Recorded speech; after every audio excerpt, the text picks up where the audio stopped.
Welcome to stream. Welcome. Hi. Hello. Hi. Welcome in. Hi, everybody. Hi, Cam. Hi, hi, Captain Fox. Hi, Nezumi. Hi, Nera Luna.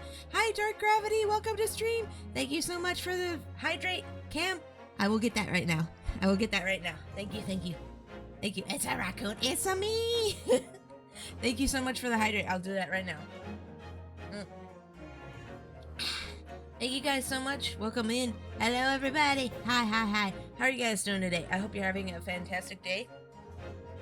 Sorry, I had extra liquid in my mouth. I had to.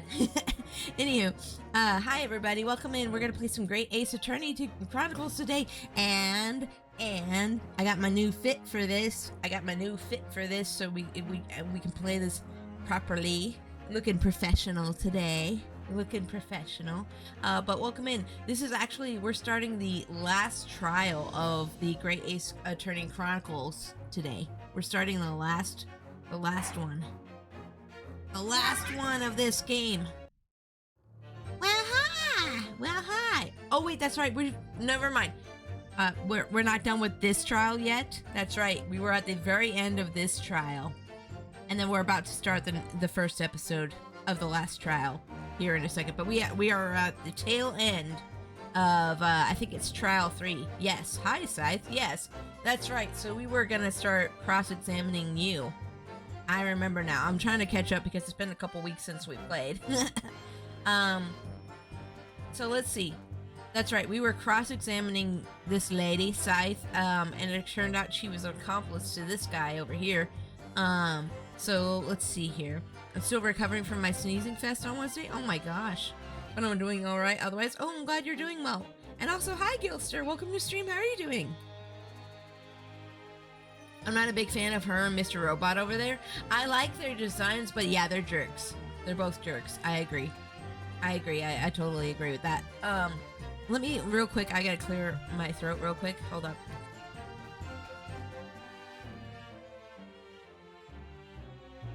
Okay, there we go. Also, if I have like a weird lisp or anything, I burned my tongue on pizza the other day, and now their designs are awesome. Personalities, not so much. True. So if I have a weird lisp or anything, it's because of my pizza burn mouth. Let's see here. So I think did we go through all of her statements, or yeah, okay, so this is you're right, this is a cross-examination. Okay, it all began at the scene when I saw the waxwork and the note tucked inside the jacket. Okay, so we're gonna cross-examine her now. Wee! Dragon, welcome to stream! OMG, are you okay? No, I'm fine. I just had a little pizza burn my little mouth. I'm fine. Pizza burned my mouth. I ate it too fast. Foxy, thank you so much for the biddies. I appreciate that. Damn you, hot pizza. So delicious but dangerous. True.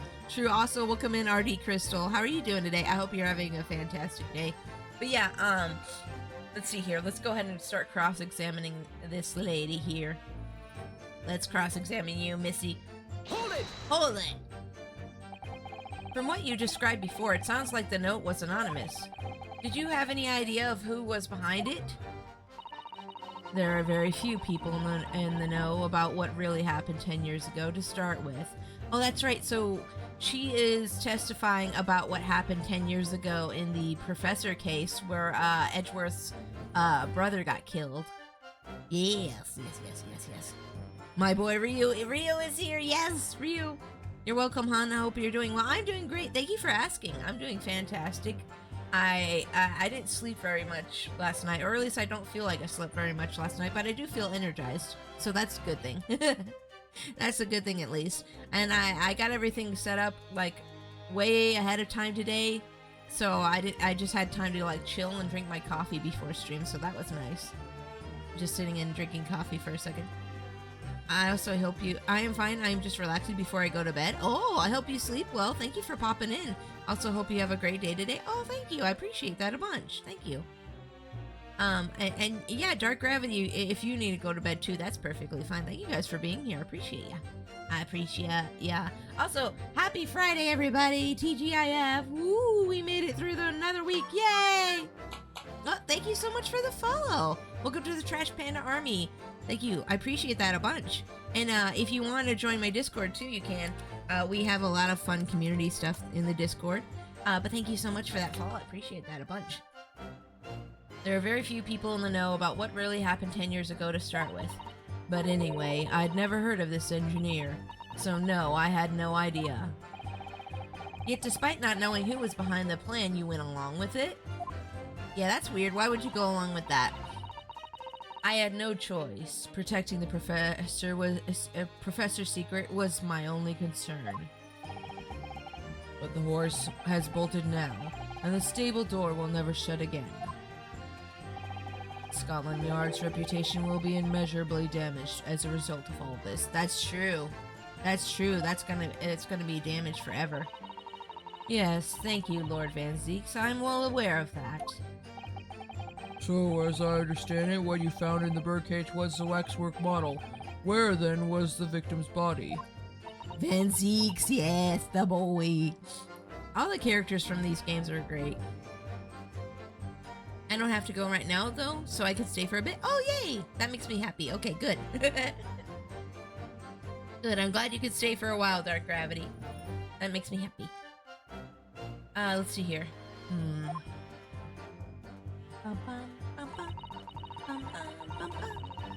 The actual body of the victim, as indicated in the notes instructions, was beneath the experimentation stage. Okay. Hold it. Swift, hi! Welcome to stream. How's your day going? I hope you're having a great day. Welcome in, my lady. I hope you're doing well. I'm doing great. Thank you for asking. How are you doing? I hope you're having a great day. I woke up. I woke up on time, got everything set up, and here I am for stream. Yay! I already have seen this entire game and the second game, but don't worry, I'll keep my mouth shut. Okay, thank you. I appreciate that. Yeah, this is my first time playing through this game, so I appreciate you guys not spoiling things. That's very nice. Thank you. So you knew about the special construction of the stage used to carry out the trick then? It was quite obvious what had happened with the victim and the waxwork. And you switched the two over, didn't you? In other words, you recorded the victim's body as having been discovered in the Crystal Tower and the waxwork. So wait, originally the waxwork was underneath. Originally the guy was underneath and the waxwork was in the Crystal Tower and she switched the two? Okay. Alright. It's great to go through this blind, trust me. Yeah. I'm doing all right, and hey, I'm just relaxing for a little bit for my 12-hour shift start. Oh my gosh, a 12-hour shift. I used to do those. I hated those. Oh my gosh, good luck to you. Thankfully, it is my Friday. Yay! Hold on, I'm holding back a sneeze right now. Springtime is allergy season. Okay, we're good. I suppressed it for now, I think. GJ, hi, welcome to stream. How are you doing today? I hope you're having a great day. Okay, we're good. Sorry, I had to clear my nose for a second. Okay. You recorded the victim's body as having been discovered in the Crystal Tower and the waxwork? I wrapped it and sent it by carriage to the specified address at the specified time. Also, I love your outfit and hairstyle. Thank you. This is my new outfit for I made for doing art class streams, and also just like more professional looking outfit. I love my favorite detail on this one is the pencil skirt. Ha ha. Get it? Pencil skirt. Ha pencil. Ha pencil skirt. Okay, anywho. Don't mind me. I'm just being a nerd as usual. You look very lovely, Pixie. Oh, thank you, Dark. Thank you, Dark Gravity. Thank you. Haha, I get it. Yeah. Let's see. And where were you given such directions? Yeah, where was she given directions? Presumably so it could be discovered by Drebber and returned to Madame Tuspel's. I see. And then you put the birdcage back on the experimentation stage? Yes, although someone obviously made a mistake about which cage should go where. I thought I'd made it perfectly clear to the team, but still. That's right, so she had the forensic team on her side helping her out with this too. Which is really, I mean, that the amount of, like, deception that, like, oh my god. Remember, professional looking doesn't mean you have to be professional. Yes, honest. Yes. Also, hi, welcome in, buddy. How you doing today? I hope you're having a great day. I suppose you were focused on the victim's body, that being a more important detail. You stop that yawning over there, mister. Sorry, my hubby is over here yawning. The body had to be arranged in certain ways to implicate the defendant, which was my job. Okay, let's press on that. When you say arranged, I presume you mean with this? Oh, with the, oh. Yeah, okay, so there's the screwdriver, name of, wait, what was the name of the screwdriver again? Wasn't it Andrew? I don't remember. It started with an A. But it was owned by the scientist guy, and she had to stab it into him. This woman is cold? Yeah, she cold. Yes, the instructions in the engineer's notes said something along the lines of, fabricate some evidence to make it clear that Hairbrain alone could have killed Asmund. So, you mean that was your doing? Yeah, she stabbed him with a screwdriver after he was already dead. I mean, what you do to a corpse after somebody's dead is kind of, like, not as, like, violent, in my opinion, but, you know.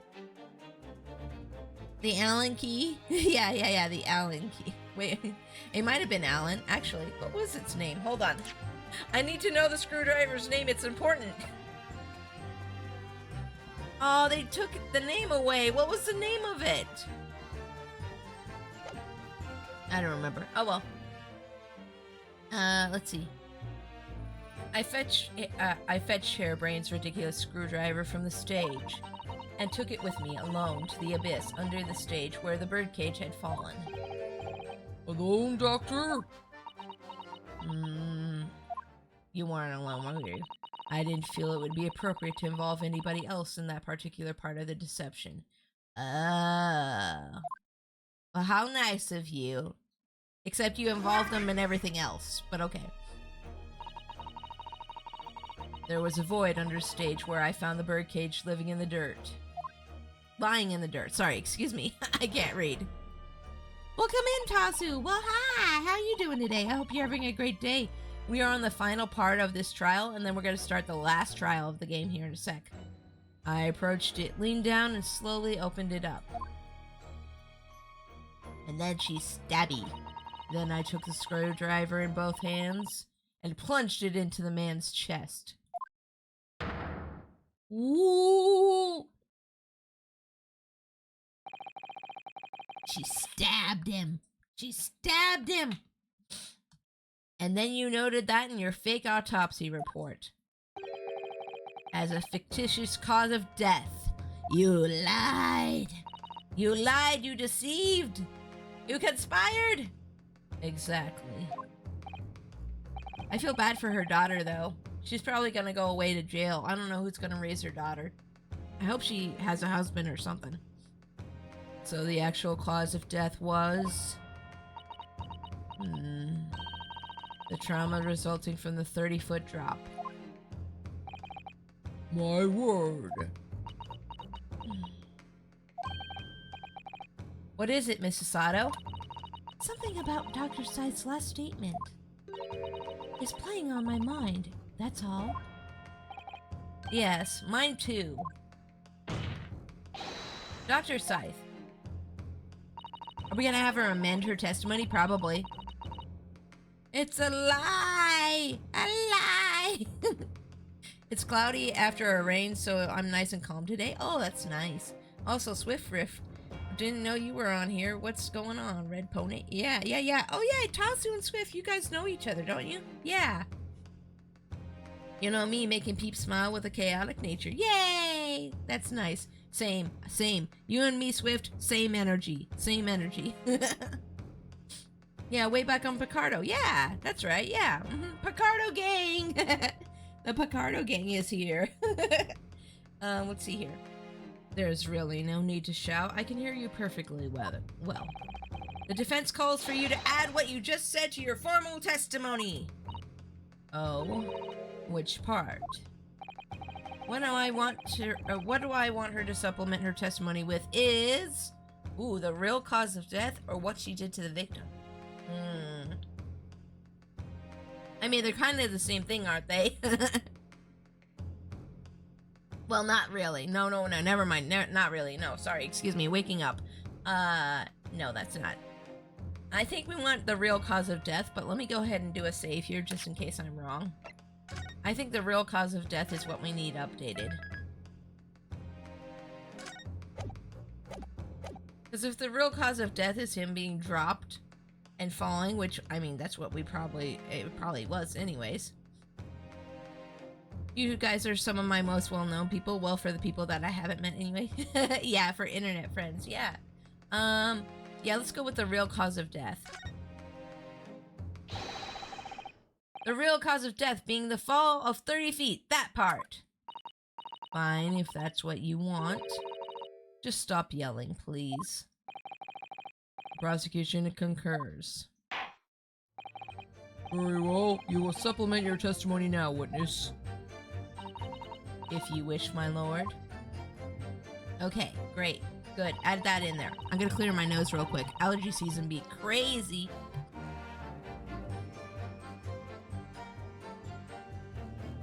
Okay, we're good now. The actual cause of death was the neck trauma Asmund suffered from the 30-foot fall. Okay, so let's go ahead and press on this now. You're quite sure of that? It was a result of a broken neck? Yes, as a professional, that was more than apparent. Yeah, because he had, I mean, how else do you get, like, a severe broken neck like that? Well, I mean, there's got to be, there's got to be some force there, yeah. Oh, she's definitely a highborn because she addressed the judge as my lord and not my lord. Yeah, exactly, yeah. You'd never know just by looking at the photograph of the victim, though, would you? No, that's very true. Obviously not. Which is precisely why coroners are needed to determine the actual facts. Yes, assuming they can be trusted. Ooh.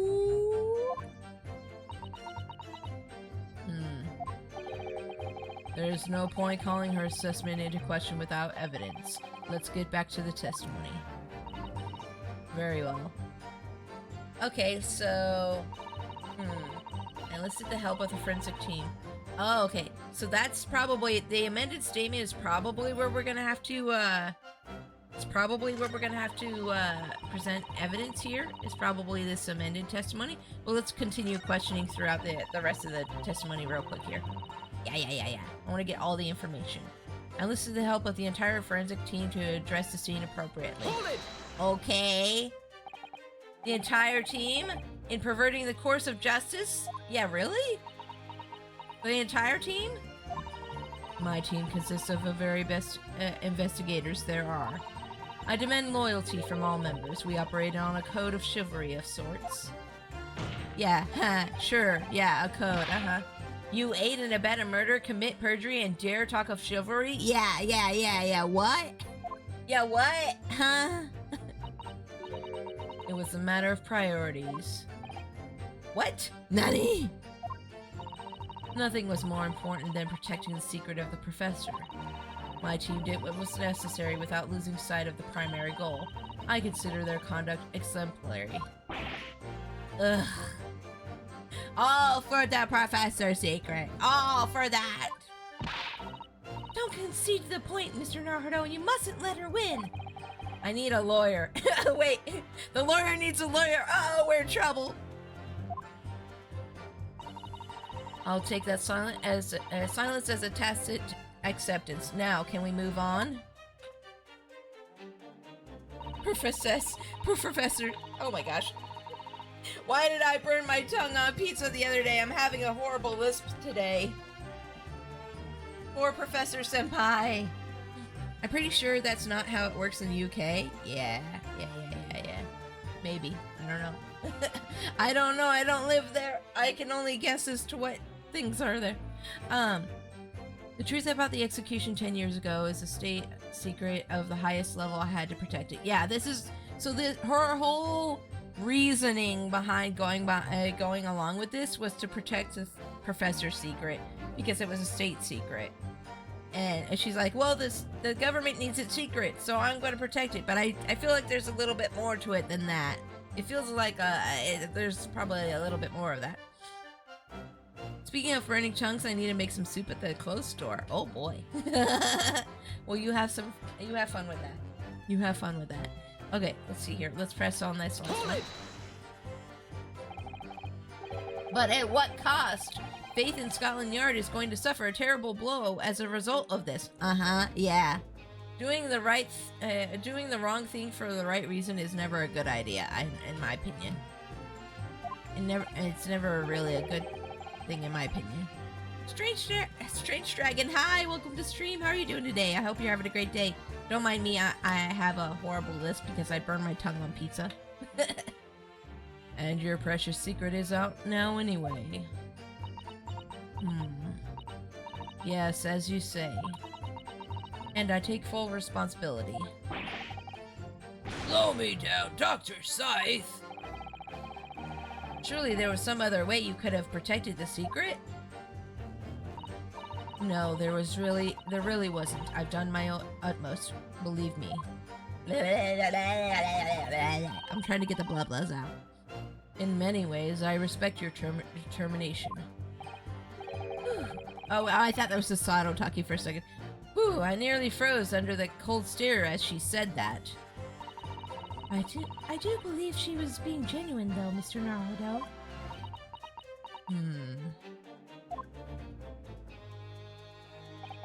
So, that's her story. She's admitted everything and revealed her full involvement in the crime.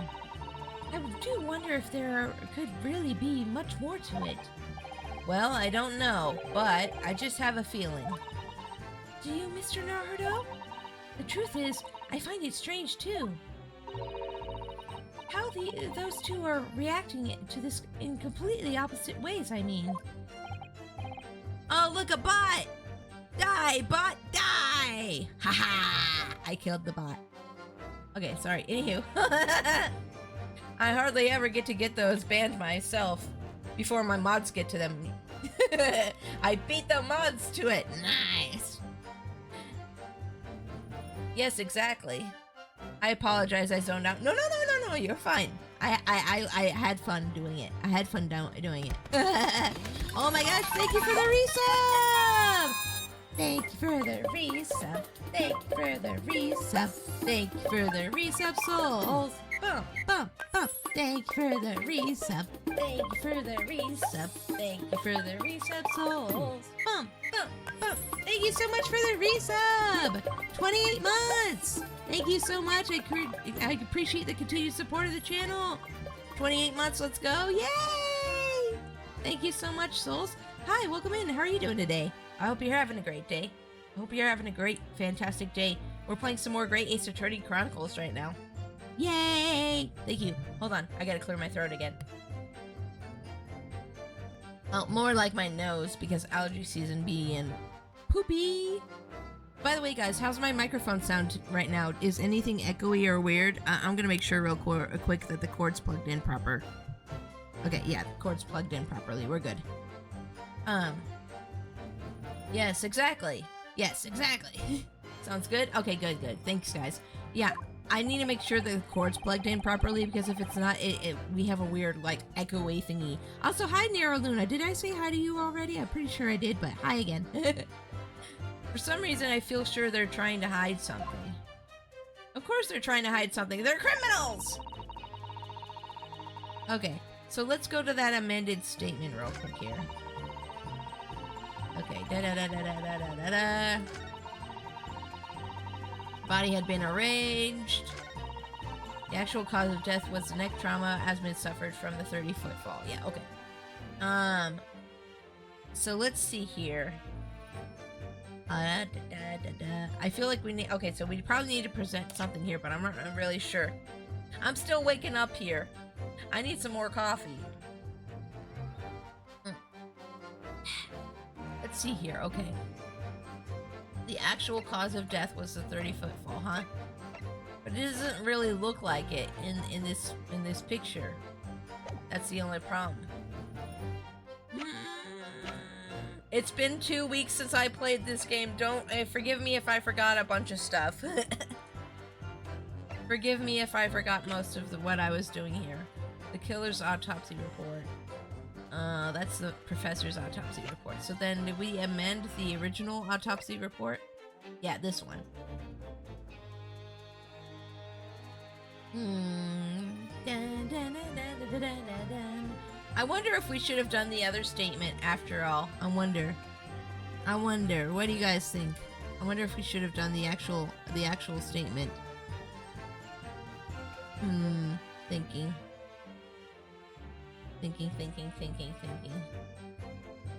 I don't know. My brain. I'm still waking up over here. Let me think. What would be good?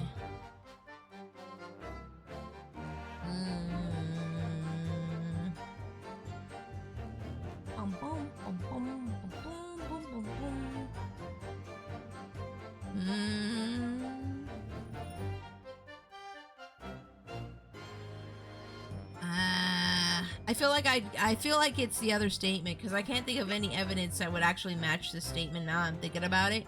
I think I might go back to the other statement real quick. I'm gonna go to bed now. Have a great rest of the stream. Bye. Thanks for dropping in. It was nice to meet you, and thank you again for that follow. You sleep well. Yeah, I think the other statement was actually the right one. I'm not feeling this one. I'm not feeling it. Wait, which one would he? What? Oh, was it this one? Yeah, this one. Yeah. Okay. Let's load this one. Okay. What she did to the victim. Yeah. That. Yeah. Yeah. Let's do that instead. Okay.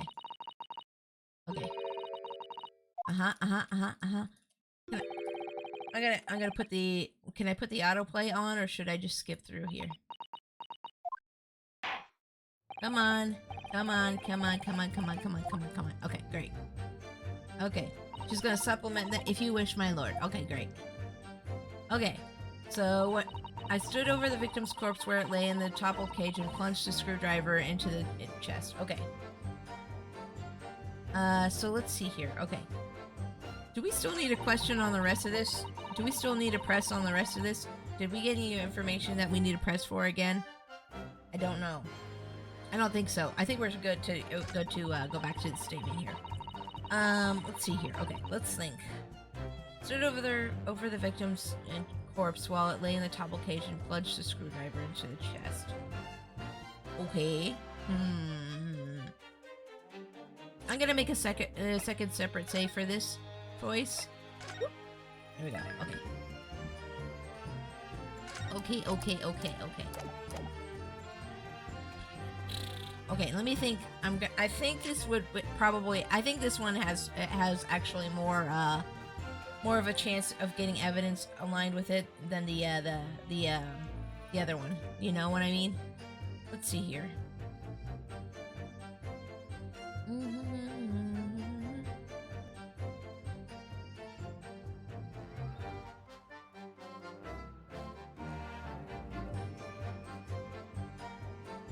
I'm thinking.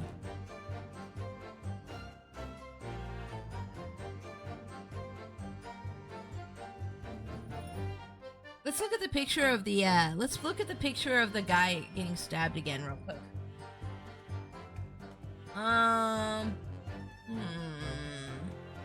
Or you know, broken neck, stab wound was. Ooh, wait. Huh? Hold up. Light bulb. Why, if he was stabbed lying down, why is the blood dripping down and not just like pooled like in a center?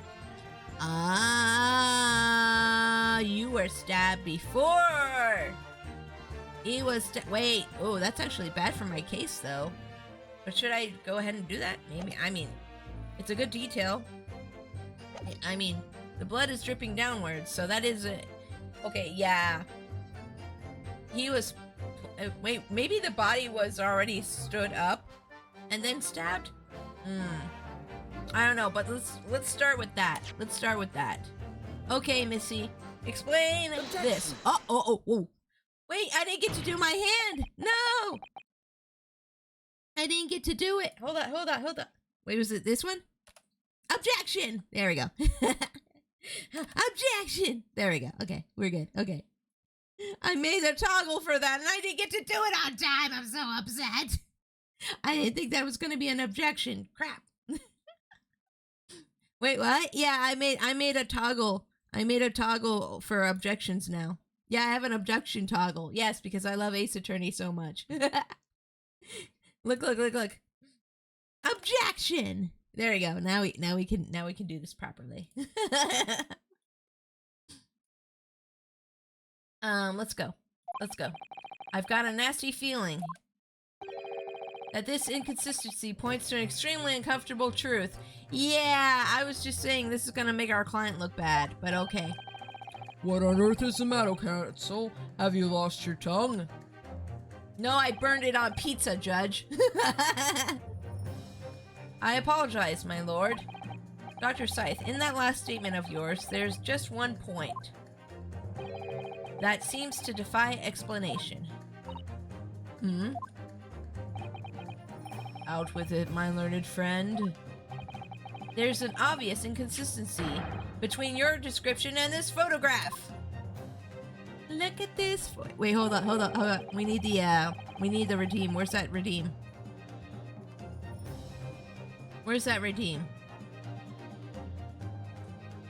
There's supposed to be a look at this photograph. Yeah, there it is. Look at this photograph. Okay, sorry. I made that redeem just for this game too. Can you tell? I'm obsessed with Ace Attorney. Which shows the victim in the birdcage following the events that led to his death. Objection! Oh, what you got, Van Zeeks? What you got? The court has already examined that photograph in depth. There's nothing new we can learn from it. Lies! Objection! Yeah! Yes, we have already considered it. That's true. But we now know the facts to be different. What do you mean? I believe we should let the defense explain. Where in this photograph would we see the alleged inconsistency with the witness's statement? It's the stab wound. It's the stab wound. It's right here. It's this right here. Yes. Oh, bam! Take that! Oh man, I should have a take that toggle too. That would be cool. Maybe later. Maybe I'll do that later. Look closely at the blood stain on the victim's chest. It clearly extends in a downwards direction towards the man's feet. And why is that significant, counsel? Because you don't bleed downwards when you're lying on your back. If the victim was stabbed moments before the kinesis machine was set in motion, that's entirely expected. Ah! Of course, no, that's not what happened. Exactly, my lord. Dr. Scythe made it clear in her testimony just now that the point in which she stole Professor Hairbrain's screwdriver and stabbed the victim was after the grand deception was set in motion, when the birdcage had fallen below the stage out of sight. From the shape of it, it's clear that the birdcage would have fallen to its side after the 30-foot drop. Oh, okay, so it fell and then it landed on its side. So then he was stabbed before he fell then. Yeah, oh no, that still makes me look bad though.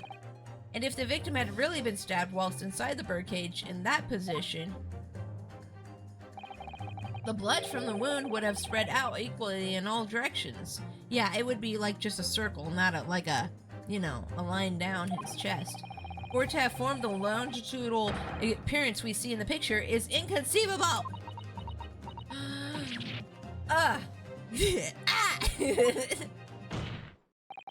Given that the victim's blood seeped vertically downwards from the wound, it must be the case that when you stabbed Mr. Asman, he was standing up.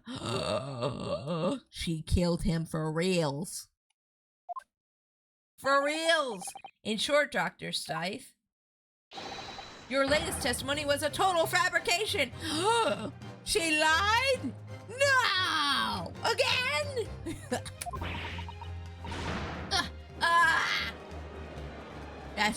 That's right. You lied! Again! I knew it. I was right. Yeah! Now I've identified the contradiction. There's only one way to explain the facts. We've all been under a great misapprehension here. What? What sort of misapprehension? Dr. Scythe? You claim you were coerced into helping Mr. Drebber as a result of the note he left in the waxwork. You claim that you made changes to the scene of the crime to implicate the defendant. And you claim that you authored a fake autopsy report to cover your tracks. But one of those claims is an out-and-out lie! Because the question of what the bloodstain really tells us has only one possible answer. If that is the case, what is it, man? Van6 is like, tell me, I want to know, give me the tea, spill it right now! Counsel, you've clearly struck up upon a revelation. Now tell the court what it is. Which part of Dr. Scythe's story is shown to be a lie by the contradiction in her testimony? Oh, hold up. We gotta save here. We're gonna save here. You ain't getting me today, game. You ain't getting me today, Not today, sir. Thank you. Not today. Okay. What part is shown to be a lie? How she was coerced, the stabbing of the victim, the autopsy report. The stabbing of the victim, I think. Right?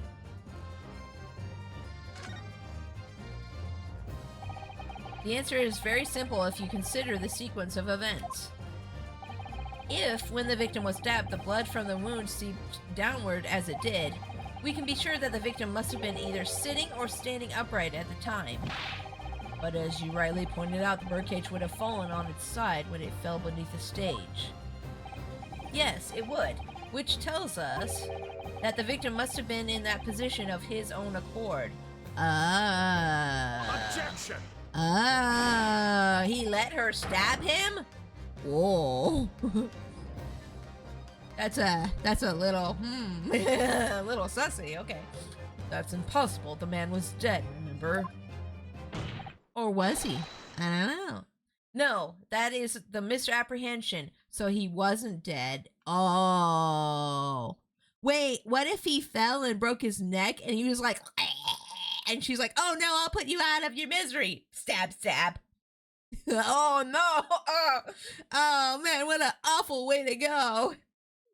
That sounds terrible. You put him out of his misery, didn't you? Angel of death, mercy angel. She's like death.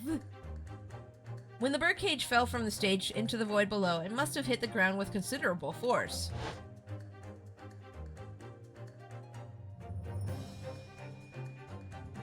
Oh. He survived, but Mr. Asmund didn't die in the fall. I knew it!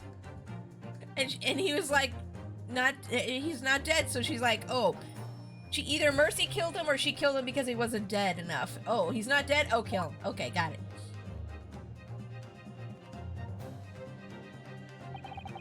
He probably lost consciousness for a while, but when he came round, he got to his feet to climb out of the cage. And then she stabbed him. Just as Dr. Scythe appeared, she killed him. She's a man-eater. Watch out, she'll eat ya. If the victim was in fact alive at that point in time, it changes everything. She did it. How could you do it? You were supposed to be my new wife.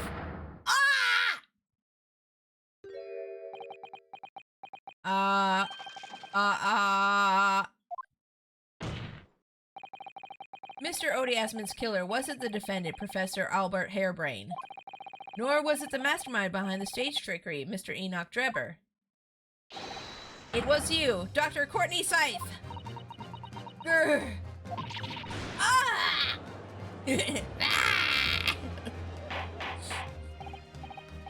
Order! Order! Order! Can this possibly be true? Oh, Mr. Robot's mad. Have you been taking me for a fool? It was you, wasn't it? You killed him. You hoped that, but that by admitting to being an accomplice in Mr. Drebber's scheme, the trial would end. Oh, thank you so much for the follow, Titty Bingus. Welcome to the Trash Panda Army. Your name's funny. Thank you for the follow. Before you were accused of a far worse crime, cold-blooded murder. A lot of people will do that. They'll admit to a smaller crime in order to get away with a bigger crime. It's stupid. Oh, do shut up. No, you shut up. Hey, no, you shut up. No, you shut up. You came into my courtroom and told lies. You're the one who shut up. You shut up. You're so desperate now. You're making all this up as if I would do something like that. Okay. Oh. Objection! I assure you the defense is not desperate, Doctor. Mr. Naruto has established the facts using evidence and logic alone. Huh, logic? Don't make me laugh. Sadly, your logic has a gaping hole in it. What? What do you mean? What you talking about? What you talking about? Huh? What? I'd have thought it was obvious. A motive, boy. You're lacking a motive. Yeah, well, you're lacking a personality that I like.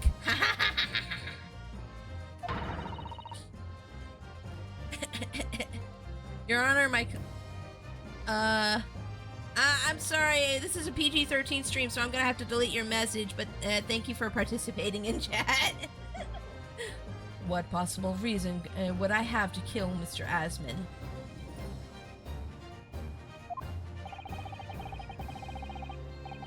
Asman was involved in any number of criminal activities from coercion to theft to murder, but there is no known connection to Dr. Scythe there. Huh? I'm rather relieved to say it doesn't seem far-fetched. True, there's no obvious motive, but there's still something in the back of my mind. I feel sure I've seen something somewhere that hints at why the coroner might have done this. Yes, I might have tampered with the crime scene and concocted a fake report. But murdering someone for no reason is a very different story. Objection! Oh wait, no, I didn't get to do my objection again. I never know when they're gonna do it. It's hard to time it. No, when you questioned what possible reason you could have for wanting to kill Asman, something did come to mind. What? What was it, Counsel? Enlighten the court at once. Oh yeah, what was her reason? I think she did say something. What was it? Oh man, it's been like 2 weeks. How you doing, Pixie? I'm doing pretty good. It's a little warm in my house, but I'm doing pretty good. I'm doing pretty good. I woke up, I got everything set up for stream on time, and got to drink my coffee a little bit before streaming. I'm doing good. Yeah. Yes, we saw it yesterday, didn't we? You're gonna have to remind me, Ryu, because it was 2 weeks. Your yesterday was 2 weeks ago for me. Something that seems strange, but we had no reason to suspect it at the time. This is why I usually want to play this game like week after week. Just because I need to remember what happened. There's a particular object that explains why Dr. Scythe would have wanted to kill Mr. Asman. Ooh.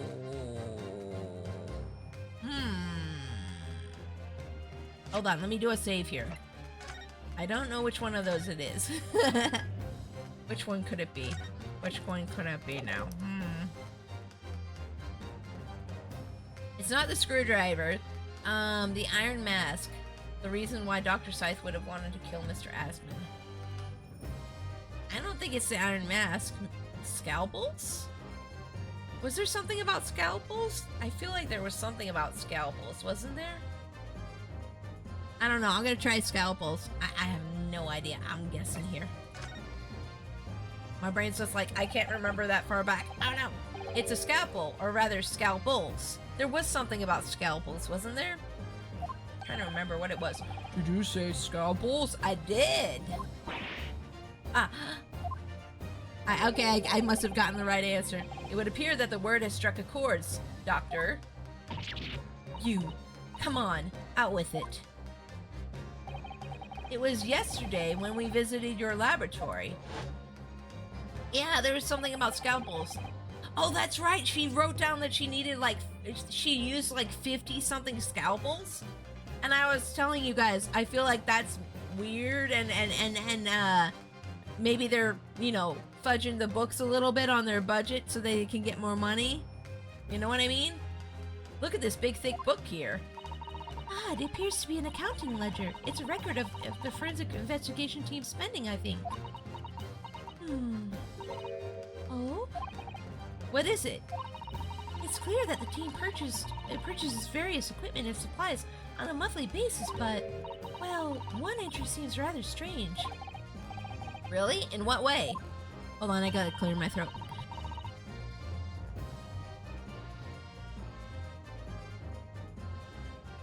MatterX, hi, welcome to stream. How's your day going? I hope you're having a great day.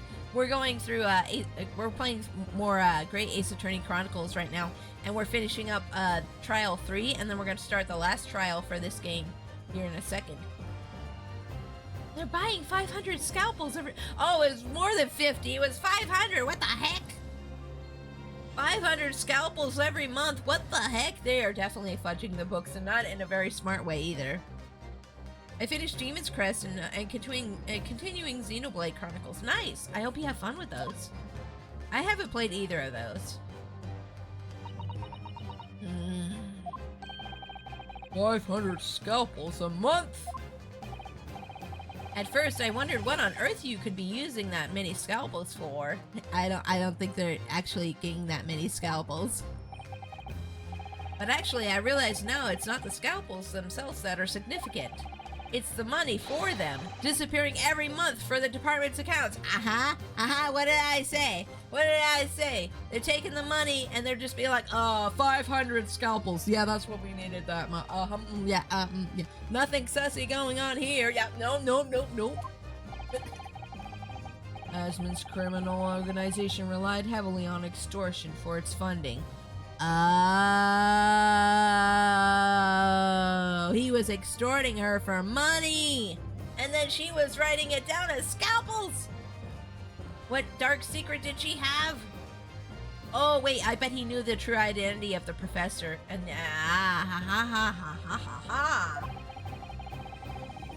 Tracing the money from the forensic investigation team's account to find out where it was going would be extremely straightforward. We should have brought the book as evidence. 10 years ago, when Mr. Asman was still a journalist and wrote this article for Mr. Drebber, he may well have stumbled upon information as he was researching the story. Information related to Dr. Seiss' darkest secret that he would use to rack money from her for the next decade. Her darkest secret? Good lord, you mean... I don't know what happened on the night of that execution 10 years ago, but clearly the opportunity to rid yourself of that menace was too tempting to pass up.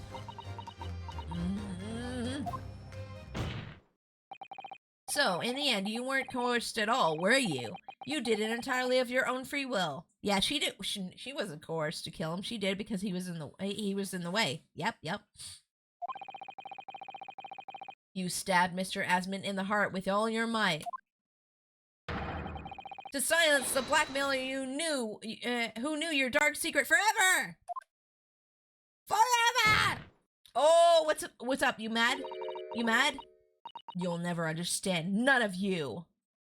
I could try. Oh, that hair pendant on top is really cute. What we've had to keep covered up all these long years. I feel bad for her. She was just trying to keep a state secret, I guess. But still, she murdered someone, so I mean, that was a bad decision.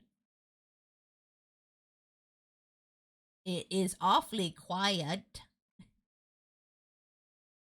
Okay, I guess they took her away and now we just have this man, huh? as very little of the machine remains after it was ripped apart by the bomb. The truth of this case can never properly be established unless you speak out. And if you decide not to, it's very possible that the Courtney Scythe will escape punishment for her crimes. Please, sir, own up to what you've done, and tell the court the truth about what happened.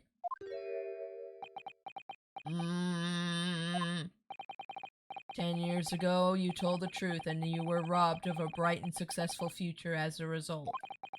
I can certainly understand your bitterness and your consternation now. However, this is surely a chance you've been waiting for, to sever the hold that fate's had over you all these years.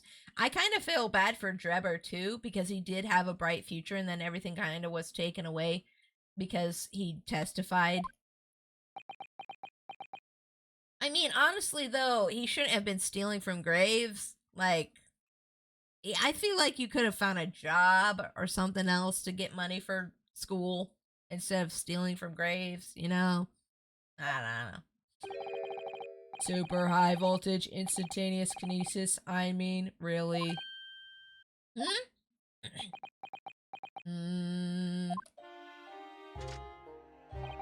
It's the addle-brained mock scientists that are the worst, you know. They don't recognize the fact that they don't have talent. They can't even get that right. And so they end up chasing impossible dreams, having unbridled faith in their abilities. They go on and on about their wonderful hypothesis, their stupid eyes shining like little child's. That sounds like you're just jealous, actually. With people like this, it's always, they're just, in the end, it boils down to them being jealous of other people's happiness.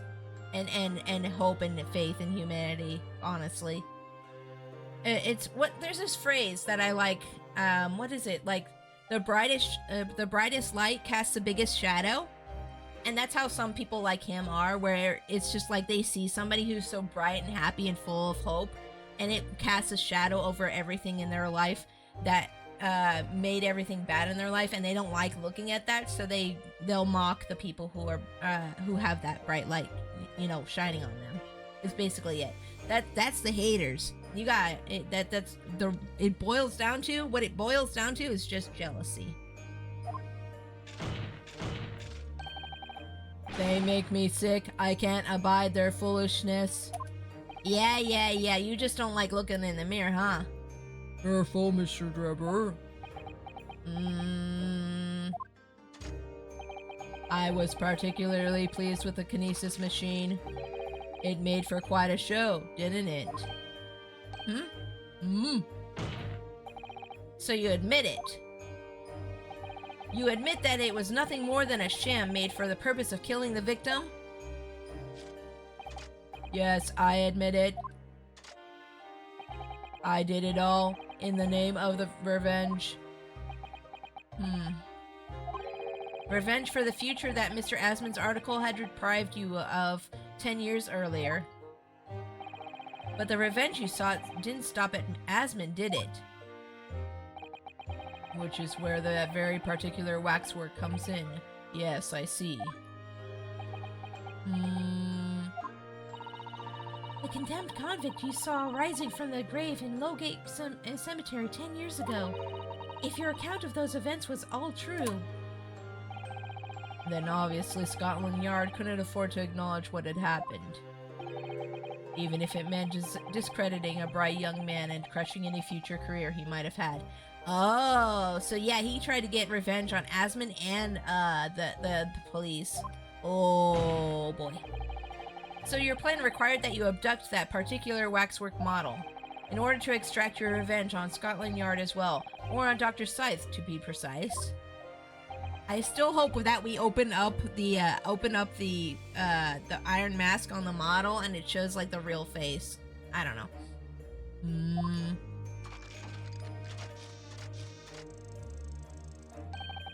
It was a year ago. By some extraordinary twist of fate, Asmon turned up at my workshop. He didn't remember who I was, of course. He wanted to employ my services as an engineer. And he happened to have a paper with him. An article on the front page caught my eye. about the coroner who handled the bogus autopsy being appointed head of a new forensic team. When I learned that news, my cognitive processes started to devise the plan. What a horrid tale. He robbed me of my future, so I wanted to use the man's own wiles against him for revenge. And have that rotten Scotland Yard eating out of my hand at the same time. But why go so far as to frame someone else? Why not just take the credit yourself? And I wanted them all to suffer the same humiliation I had to suffer. You know, I think he ended up framing our guy Albert as well, because he felt like, oh, he's just like I used to be. He'll learn. I'll teach him. That's how some people are. Like, I've said this before in stream, but people who choose to take one or two paths when they get hurt in life, they either choose to, I'm not going to let anybody else get hurt the way I got hurt, or they choose, I'm going to hurt everyone else to make up for the hurt that I hurt. Which is the bad path. You don't want to go down the bad path. Yep, so he chose the bad path. He chose, I'm going to make it everybody else's problem. Your actions against those who ruined your future were justified as revenge, at least to yourself. Yeah. Certainly, no one has the right to destroy another's prospects, especially for purely selfish gain. And yet, in carrying out your plan, you did exactly that to someone else, didn't you? Yeah, that's what I was saying. You were in somebody else's future, dum-dum. Did I? Yes? Oh, thank you for the biddy. Professor Harebrain's only crime was passion for his hypothesis. But you had no compunction about sacrificing his future to effect your revenge. You knew that he would be forever branded a failure and fraud. Perhaps life treated you unfairly 10 years ago, and others' misconduct left your life in tatters. But remember this. Your own actions resulted in exactly the same thing for another perfectly innocent young man. Yeah, how could you do that? You're bad boy. Stop. You're a bad person. Shame on you. Shame.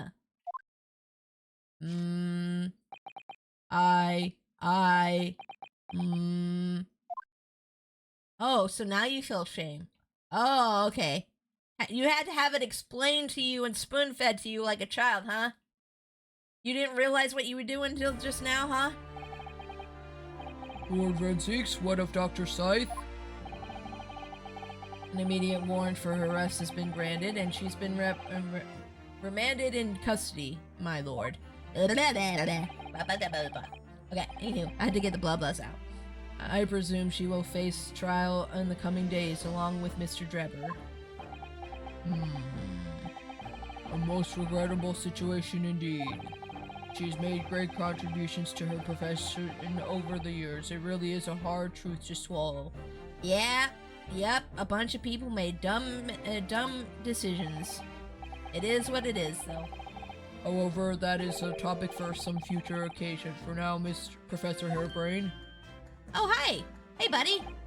Oh, yes?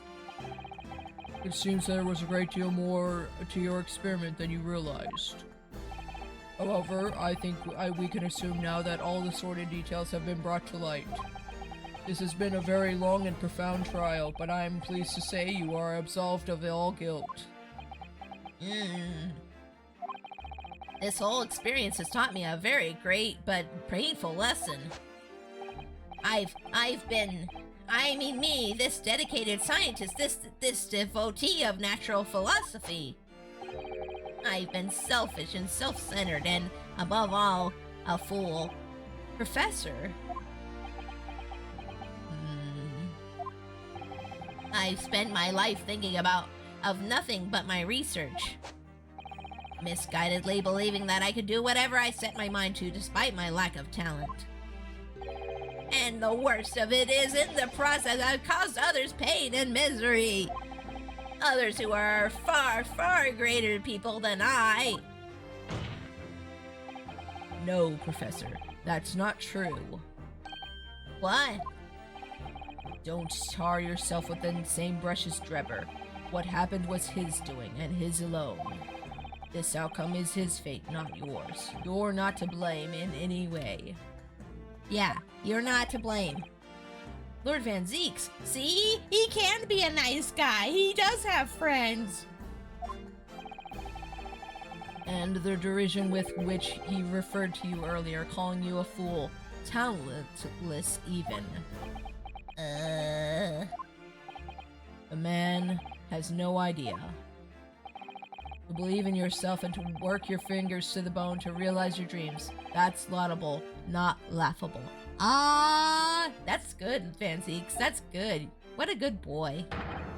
No one has the right to deride another for such choices. Yeah! Tell him, Van Zeeks. Tell him. Working hard is good. No one should ever critique you for working hard. Oh. Thank you, Barrick. Aw, friendship.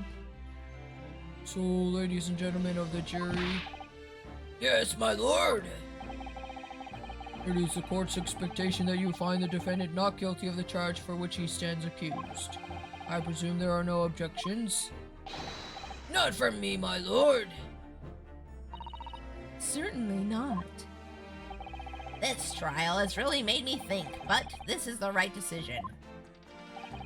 It's all been proven methodically and rigorously. I have no misgivings whatsoever. Oh my gosh, this girl in her corn.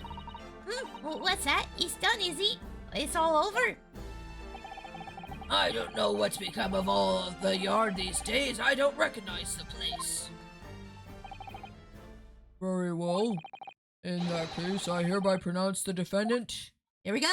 Not guilty! Yay!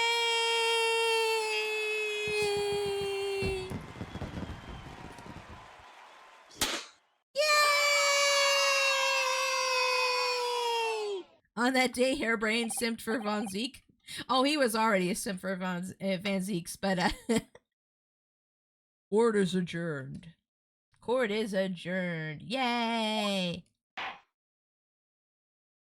Woohoo! We did it! Now let's get on to the next trial. It's over. That was some trial. Oh boy, it sure was. I still want to know who the professor is, though. Post? Oh my goodness, I haven't seen you in ages. How are you? Hi. Welcome to stream. I like your new avatar. Oh, this is just a new outfit I got going on. This is my oops, excuse me, I took my monocle off. Excuse me. This is my my professor outfit that I use for my art class streams. But my main outfit looks like this. Hold up. There we go. There we go. That's the main outfit. But this is just my professor outfit. How are you been? I haven't seen you in a long time. How have you been? You've been taking care of yourself? I hope you have. Well, come in. Busy? Yeah, that's okay. That's all right. Life gets that way, you know. Life gets that way. It's no problem, but it's very nice to see you. Hooray! Okay, let's see here. Albert, you're free! Professor, what a splendid outcome, isn't it? Oh, it is. Congratulations, Professor Hairbrain. But isn't he still getting labeled as a fraud and failure after all this? It's not really a great ending for him, is it?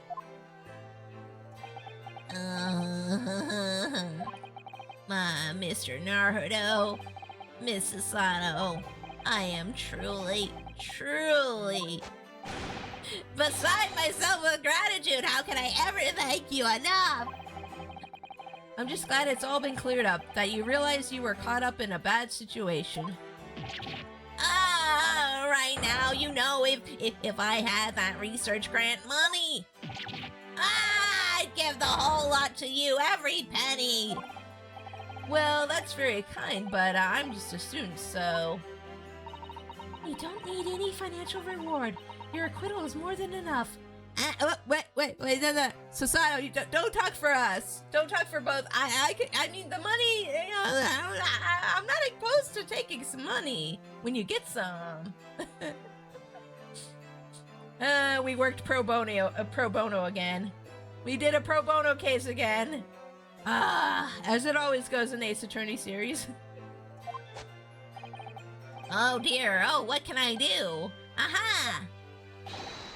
How about this as a memento? The paper about my hypothesis is inside. Oh, the little tiny book? Yeah, I'll keep that.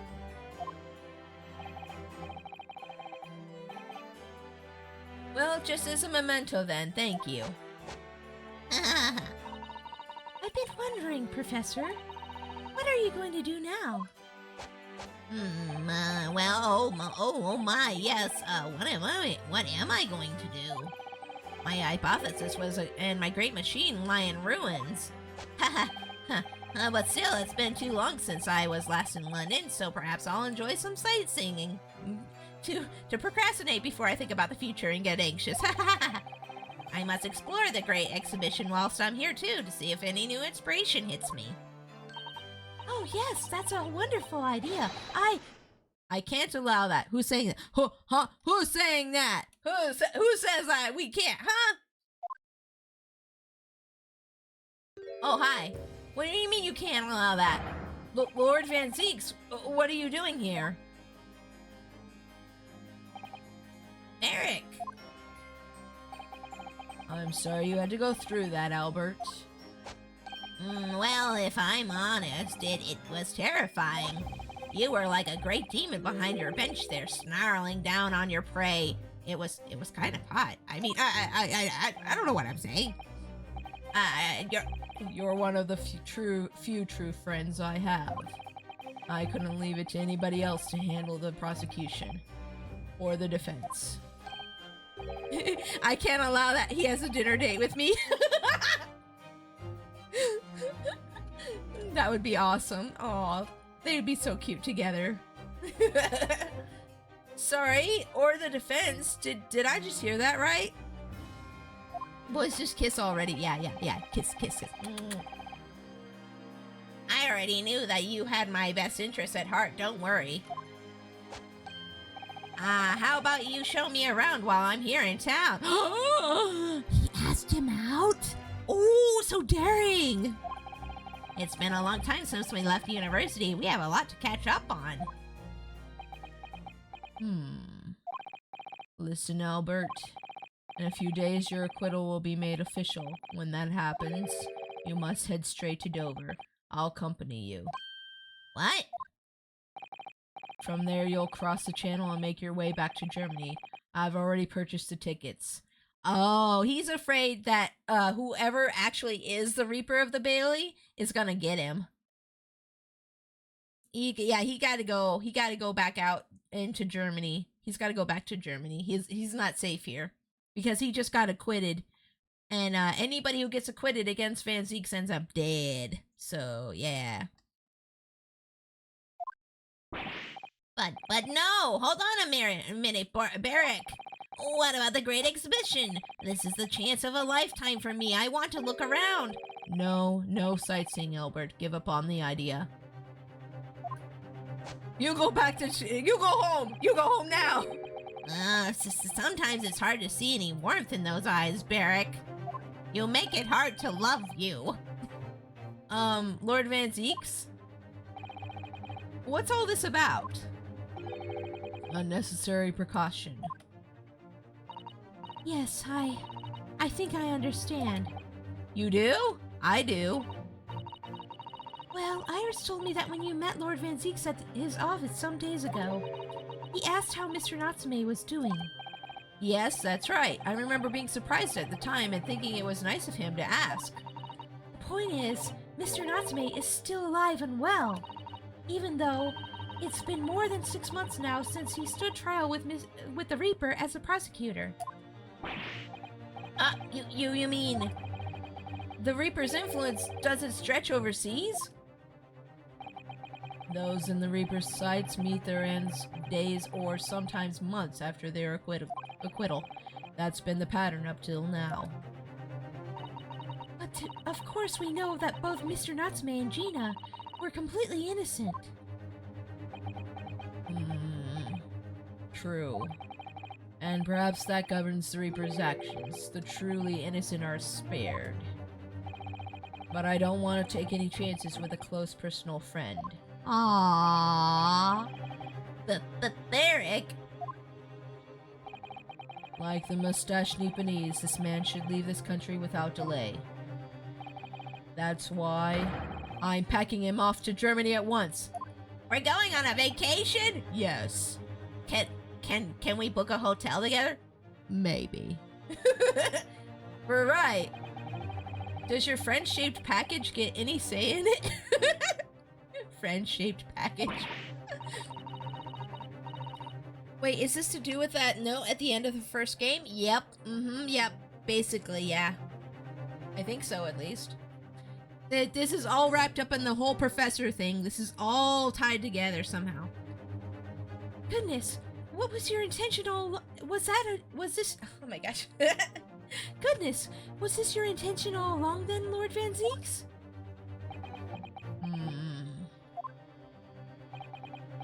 In court, where people think of him as the Reaper, this man seems absolutely merciless. And yet, sometimes I feel as though I don't understand him at all. That's the best thing about him. That's the best thing about him. He has so many layers. It's time to go, Albert. Back to the prison for the time being. Yes, all right. Well then, Mr. Naruto. Thank you so much for everything. Not at all, Professor. It was a pleasure getting to know you. Best wishes, Professor Hairbrain. Well, once the dust is settled, you must come and visit me in Germany. Anyway, goodbye for now. I'm leaving the country.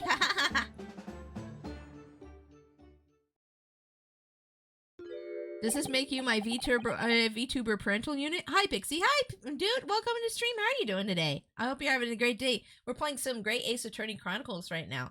And yes, I am your VTuber mama because I made your model. Yes, welcome in.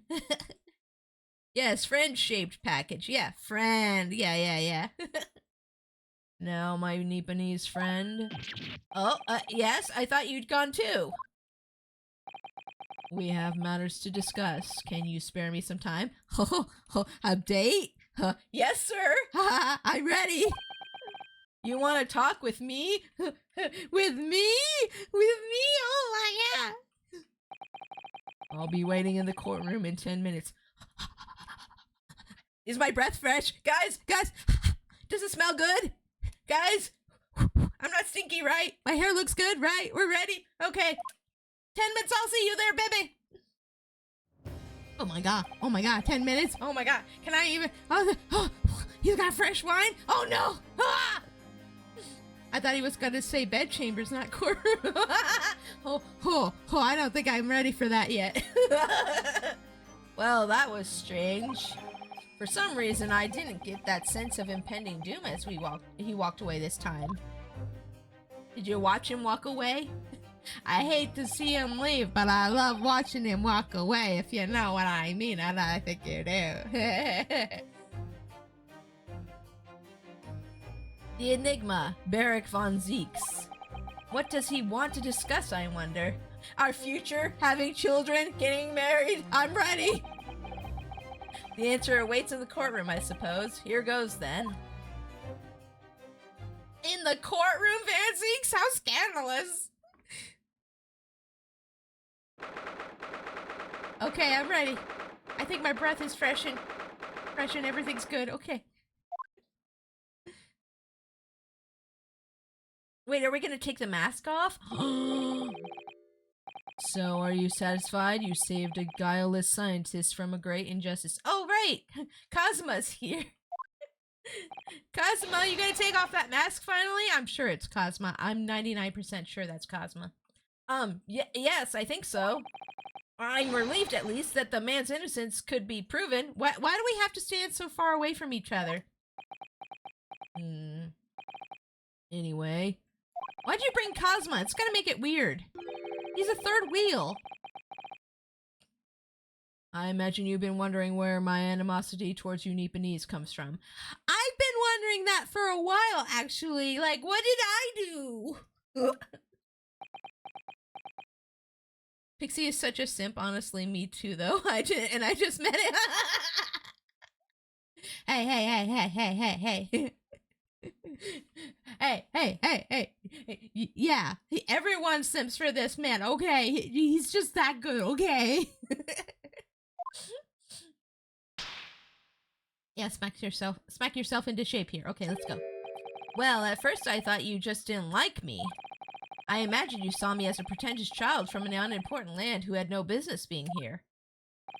But now, I think differently. You clearly know our ways. So I would guess that some specific incident led to your thorough dislike of my race. Will you tell me what happened, please? The professor. Wait, is the professor Japanese? I thought I'd never hear that name in this courtroom again, to be honest. He took your brother's life. Trauma dumping time! Clint. My brother was Clint Van Zeeks. 16 years ago when I was still just in my teens. Oh, tell me all about it, baby boy. I'm here. You can rest your head on my bosom. I don't even care. He was already the director of prosecutions and a key member of the judiciary. I looked up to him. He was everything I aspired to be. Me and Sasato are both the same right now. We're just like, he's a poor guy. He was involved in the establishment of justice systems in foreign countries as well. There were exchange programs between Britain and other nations then too, to share knowledge and ideas. Yes, Barrick, tell us all. Pixie coming over all southern. I do declare. Yeah. Yes, can you tell I spent most of my childhood in the South? Let's see. There were exchange programs between Britain and other nations then too, to share knowledge and ideas. As part of one of those programs, 3 judicial students came from Britain from your homeland. Came to Britain from your homeland, the Empire of Japan. Oh, well, I do declare, Mr. Beauregard. Oh, Lord, have mercy. Oh, if it was 16 years ago, then one of them could have been my father. Of course, I remember Dr. Mikotoba well. I had no idea. Oh, so her dad knew. Oh, so that's how her dad's involved. Uh-oh. I was a minor at the time, training at the prosecutor's office. One day, Clint introduced me to the 3 visiting Nipponese. Oh my god, I hear it now, not the loud. Yeah.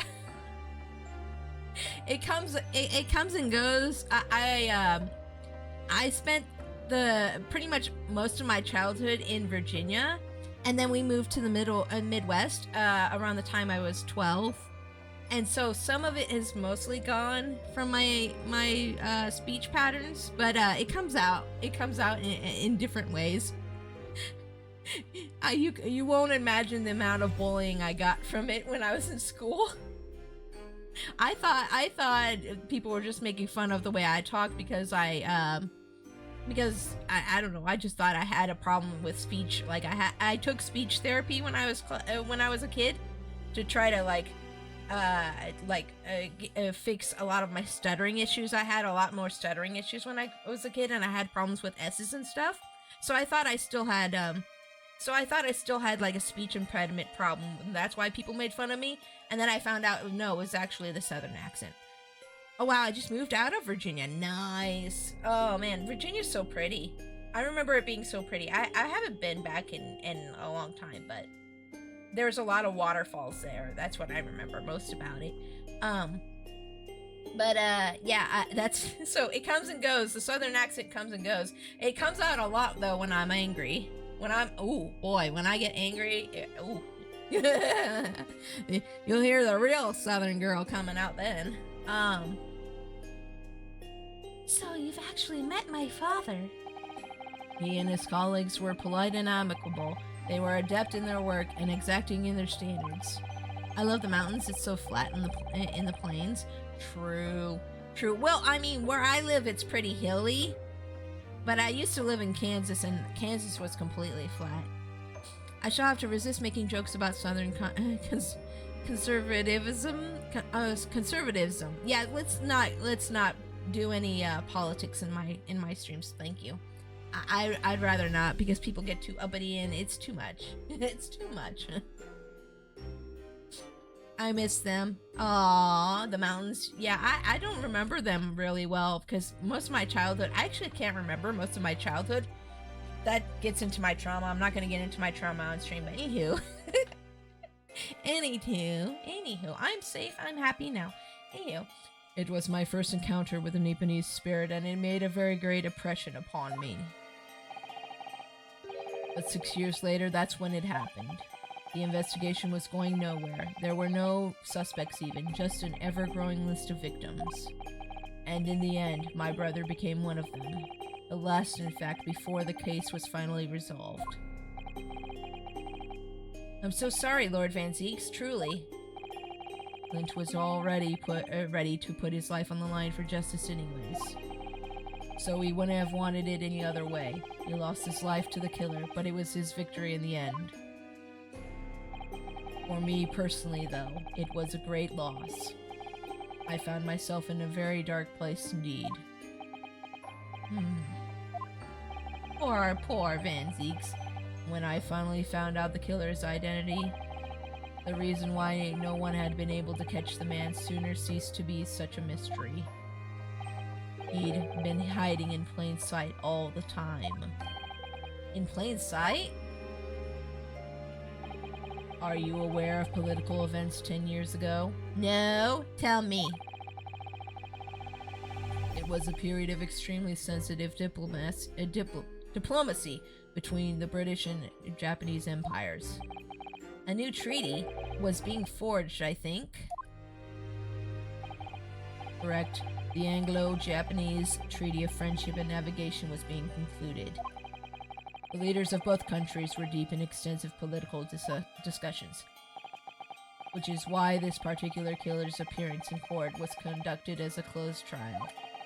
If the British public had known the identity of the killer, not only would the treaty have been in jeopardy, but our two nations could very well have ended up at war. Oh, that would have been bad. What? A war between Britain and Japan? Can you imagine, though? Like, Japan being one of the British Empire's, like, little colonies? That could have definitely happened. Can you imagine what the world might look like today? But that would mean, oh my, you mean to say that the professor was... Yep, Japanese. I knew it. When the trial reached its conclusion, cutscene! I thought to myself, yes, it's time. That's what your voice sounds like? Oh my god. It's too much. It's too much. He's too handsome. It's too much. The voice. Time for you to come face to face with this hideous monster. I'm not ready. I wasn't ready for that voice. I wasn't ready for that voice. Okay. I need water. Need water. Too thirsty.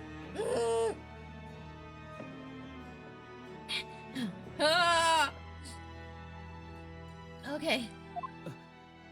Huh? I borrowed the key for the mask from the proprietress of the Waxwork Museum. All I can hear is sexy, sexy, sexy, sexy, sexy, sexy, sexy. That's all I can hear. I'm not even paying attention to what he's saying.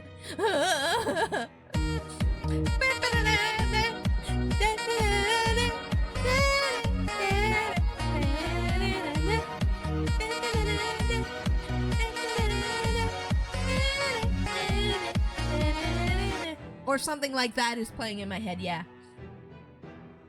So see for yourselves now. Confirm it with your own eyes. The truth that's been hidden this past decade. Okay. Whatever you say. Oh, the face is actually gonna be under there. The face! The face! Show me the face! That's the professor? Yes, Oh! Show me the face! Until now, the thought never even crossed my mind.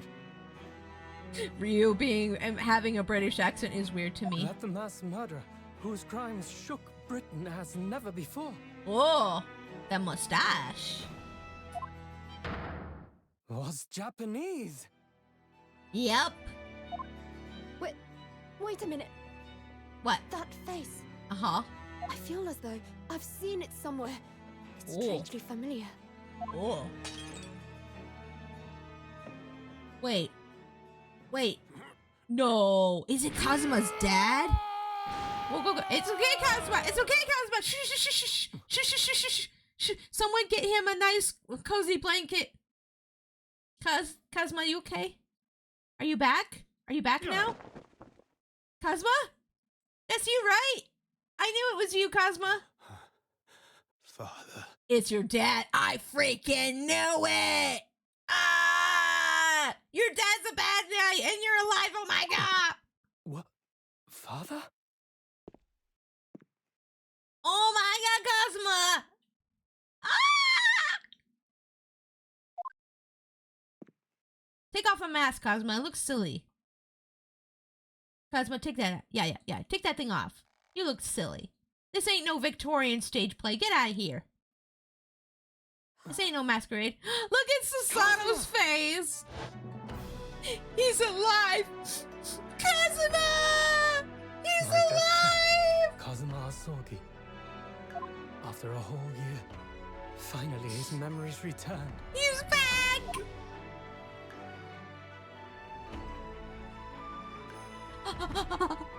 He's back! Kazuma! Senpai!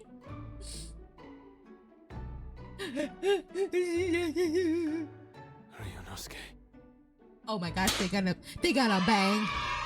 They got a bang!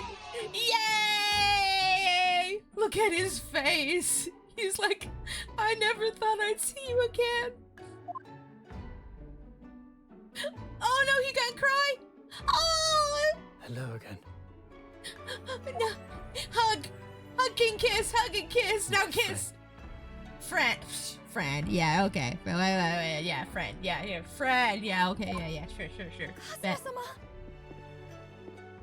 Now, Susato, just because Kazuma's back doesn't mean that you and I are done. But, we can make this work, right? Judicial Assistant Mikotoba.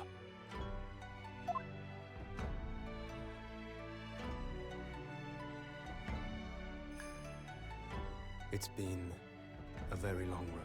It has been. Thank you. It has been. Where were you? Why did you fake your death? Why? Thank you for guiding my friend here when I could not. Oh my god. It was an honor. I feel like right now Rio's just like, oh great, Cosmo's back. She's not gonna want to marry me now. Oh, like look at her. She's like Cosmo, and Rio's just like, oh, it's over now, huh? Okay, well it's been a good run. Wait, no, move aside. My boyfriend's back. Excuse me. Easily. Cosmo.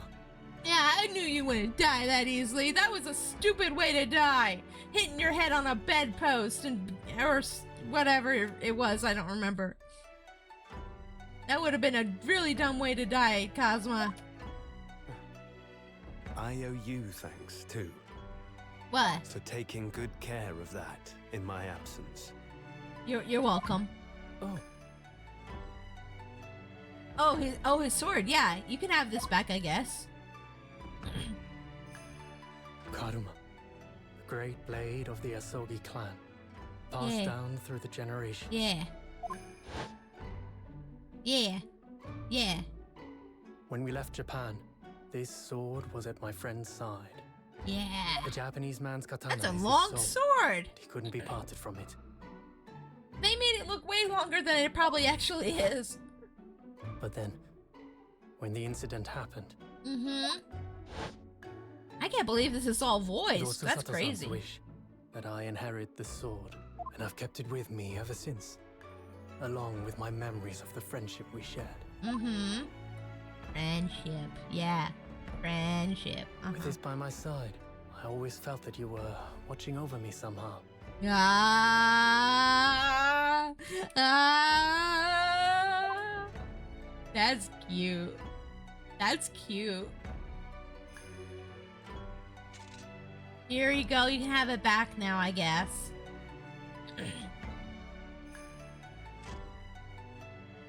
He's so handsome. He's still so handsome. Where are you going? Come back here, handsome man. I've made it. At last. At last. Father. Why does he sound like Pirates of the Caribbean? At last. Are you saying... Surely not.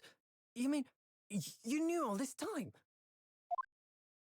I'm looking at it, but I still can't believe it. This mass murderer is Kazuma's father. That sucks. Poor Cosma. It looks like a Masamune. Yeah, the length of it. Yeah, that's the more appropriate length there. Before they were making it look like a Masamune. What are you gonna do? Chop his head off? Wait, why? It's just a waxwork, dude. What do you do that for? Now they gotta put it back together to put it in the museum. Kazuma-sama. That was stupid. Why did you do that? He's just practicing for the real thing, huh? Is that all this is? Ryunosuke. I must kill my father. Uh-oh, someone's got daddy issues? Hey. As someone with daddy issues, I relate, okay? We have much to talk about. But now is not the time. Okay. Later? Later, I'll be maybe? seeing you. When do you mean seeing me? When, okay. Okay, bye? Well, okay. I'm glad you're alive, I guess. Now Sasato's That's sad again. all Kazuma said. Before he turned and left us there, in the courtroom. How could you leave me like this? If you leave me now, you take away the biggest part of me. Ooh, baby, please don't go. Kazuma, come back. I'm sorry I made fun of you for slashing the waxwork. If you want to kill the waxwork again, I'll watch. Come back. So he's living the afterimage of the man who took my brother's life, is he? Yes, Kazuma Asogi, my best friend. 3 months ago, when Lord Strongheart introduced us, I had an inkling there was something there, some connection. Well, why did Lord Strongheart do that? Yeah, why did Lord Strongheart do that? I still think that man is sussy. Why did he make Kazuma Lord Van Zeek's apprentice? And when he was suffering amnesia, too. The man was apprehended, even executed. But his legacy just won't die. That's the sad truth. Anyway, that's all I had to say. I thank you for meeting with me as I asked. So, are you gonna be a little less racist now that you know not all Japanese people are bad? You're gonna be a little bit less racist? Come on. Just a little bit. Come on, just a little bit, please. 10 years ago, my grandmother took me to the railway station. We were there to meet my father from the train. For me, it was the first time I'd ever seen him. Aw, that's right, because her dad ran off to Britain to do, like, schooling stuff right after her mom died. He's like, I'm out! Bye! I can't handle this! Goodbye! And then she basically had to be raised by her grandma. Lord Strongheart? Yep, I prefer Lady Pixelheart, I think. Much more deserving of a ladyship. Ah, thank you. It was the first time I'd ever seen him. Poor Sasato-san, all this tied up with painful memories for her too. Yes, Sasato also has daddy issues. She's never talked about this with me before, though. Oh, she's opening up to you more, huh? It took time to adjust to having father around, but just when I was starting to get used to it, he called me into his study one day. He told me that a great friend of his had passed away in London, and that the friend had left behind a son. A boy, 7 years my senior.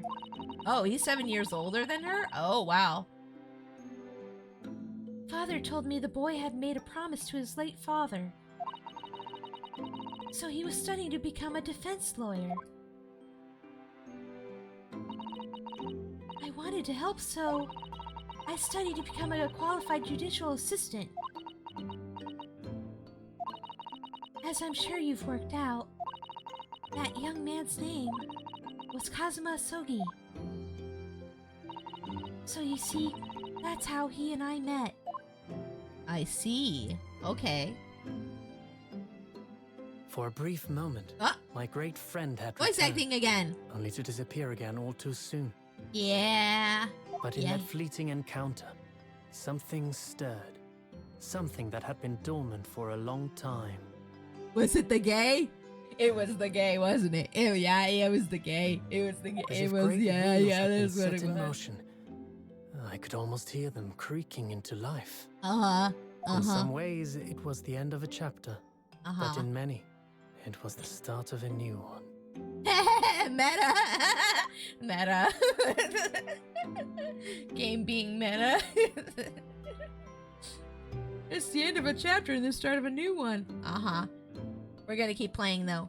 This is the end of the chapter, but we're gonna keep playing. The demasking. Ooh. Yay, achievement. Save? Yes, please. Thank you. Yeah, let's save here. Yes. Okay, cool. Great. Okay. Chapter 4 start! Let's go! Twisted Karma and his last bow. Oh. Yes. Let's go. New episode. It was indeed a most bizarre incident born of the curious advertisement, a commonplace killing at the edge of town. Ooh. Pipe in hand, Sholmes looked down Uh-huh. at the thick, rolling fog outside our window. Mm-hmm. I wonder exactly how many mysteries are out there, hidden within this bed of fog, he said. This game really likes its Indeed, Sherlock Holmes a most theming. Yes, bizarre it does. Incident born of a curious advertisement. A hellhound's mad gallop through the shadows of a serial Whoa. murder. An executed man's graveyard resurrection in the dead of night. Oh. And a commonplace killing in a small, forgotten room at the edge of town. Oh, There is mystery. Always another side to every case, of which most remain ignorant. Oh. And it is that other side which compels me to the scene of the crime, Wilson. So quickly now, take your hat and let's be on our way, my dear fellow. My dear fellow, yeah. For our adventure is not over yet. Come, the game is afoot. The game is afoot. Let's go. I'm ready.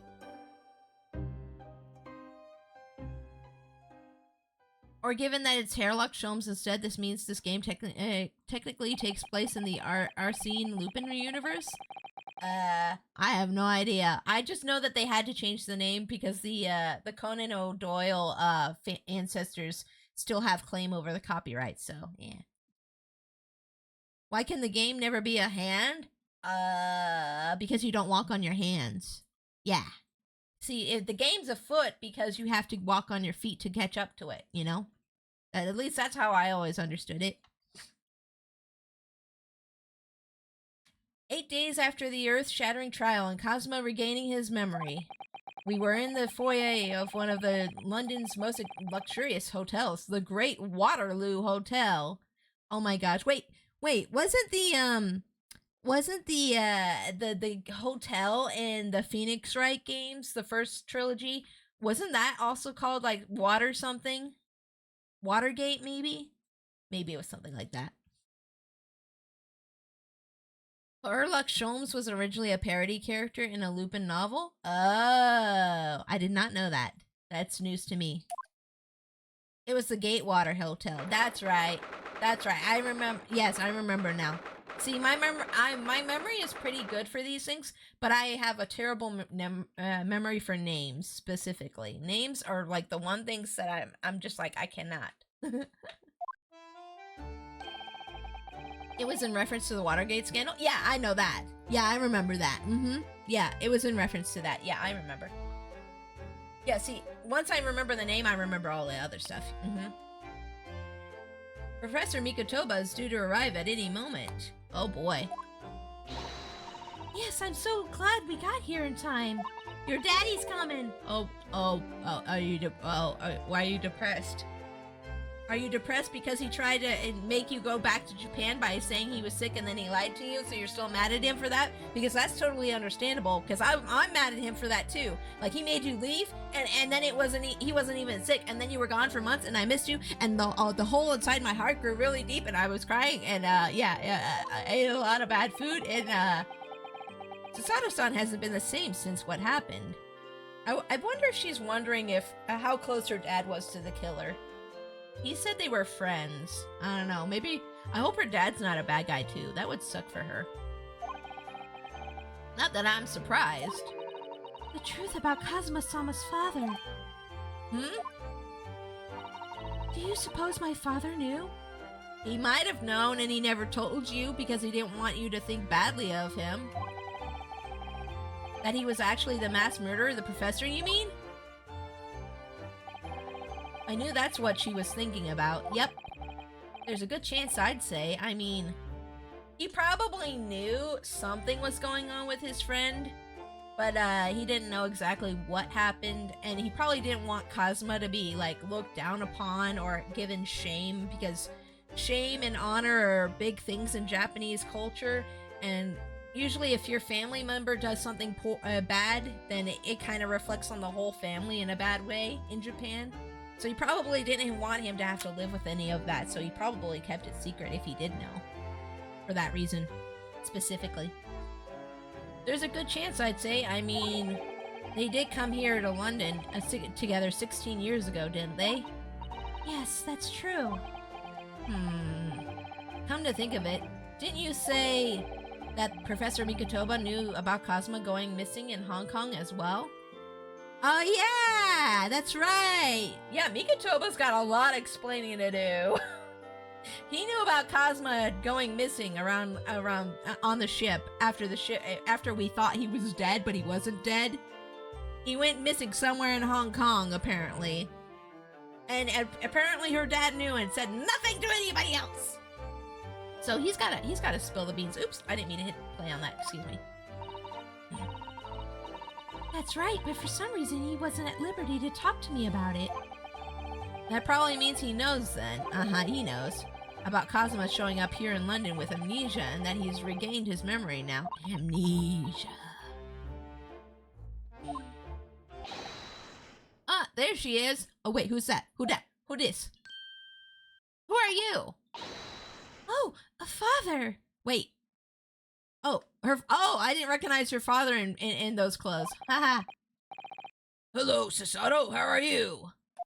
Mad at you? I'm very well, thank you. We're delighted you've arrived safe and sound. I'm mad. I'm mad at him. I'm mad at him. She can be happy. I'm mad at him for keeping secrets. You got plenty to do. Who's this next to you? Wait, is that the judge from Japan? Oh, it is. I didn't recognize either of you in suits. That's silly. Hello, Mr. Naruto. Very kind of you to take the trouble to meet us here. Oh no, not at all. It's my pleasure. We've heard all about your extraordinary exploits here in London, you know. The news has crossed the seas. It has?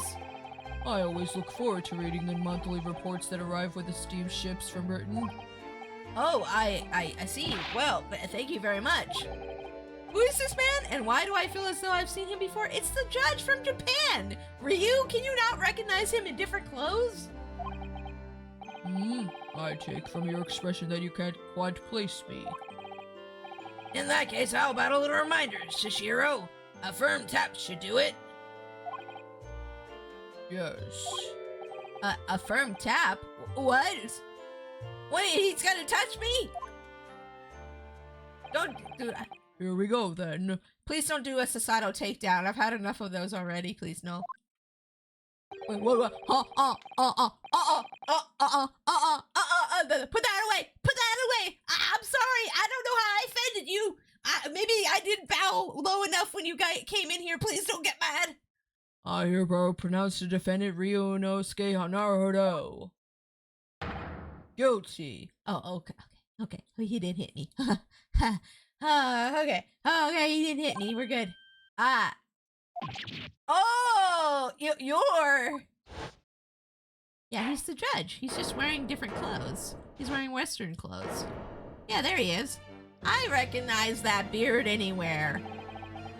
The court will now hear the trial of Ryunosuke Naruhodo. Oh, yes, my trauma. I remember you. Strictly speaking, you should refer to judges in the UK as my lord. I'll refer to anybody any way I want because I have free speech. Thank you.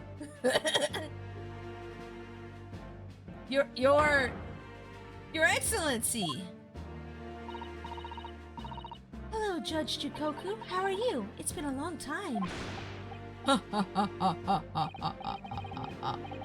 you remembered now. That really did the trick. Guilty.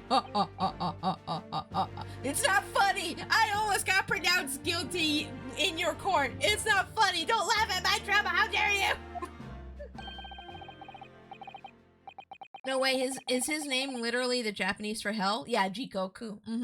It's Shishiro Jigoku is his name. I think fully. I'm not sure what Seishiro means, but anywho. Only I was declared not guilty, wasn't I? And there was no laughing at that time. So, London again after all this time. Hard to believe it's been 10 years. To be honest, I never thought I'd be back. Neither did I. I didn't imagine Japan would ever be invited to an international symposium like this. Though really, I doubt anyone did, to be honest. It's all thanks to you, isn't it, Shishiro? What are you talking about, Yushin? Of course, Judge Jigoku. He must complete the set. He's the other man who 16 years ago. Yeah, that's right. So it was Jikoku, Mikotoba, and the professor who came to Japan 16 years ago to study law together, I guess. Here's a joke. What's the opposite of coffee? Sneezy. That's it. I got it. It's a little silly. Yeah, thanks, souls. Came to London with Kazuma's father and Professor Mikotoba. He's the third visiting scholar. Well, all those passports checks and luggage searches at the border took rather a lot of time. I must say I'm very envious of your ministerial status. You didn't have to go through any of that, did you? Wait, he doesn't have to go through bag checks because he's a minister? That's bullcrap. That's weird. Then again, this is the Ace Attorney series. I wouldn't expect it to be accurate to real UK law, as evidenced by the conspicuous lack of House of Lords as a criminal court. Yeah, I mean, it's not really accurate to anything in our world, because when we were doing the first trilogy, there was a lot of things that don't actually add up with US law either. There were a lot of things that don't add up with the US law either, so I was just kind of interested by that as well. But I mean, it's a game. It's just an anime game. It doesn't have to be completely accurate. I think the liberties they take are fine. I think it's fun. I knew you were jealous. Ha ha ha ha ha ha ha. Sorry, ministerial status? Yes, didn't you know? Sashiro here is Japan's Minister of Foreign Affairs. Oh, he is he?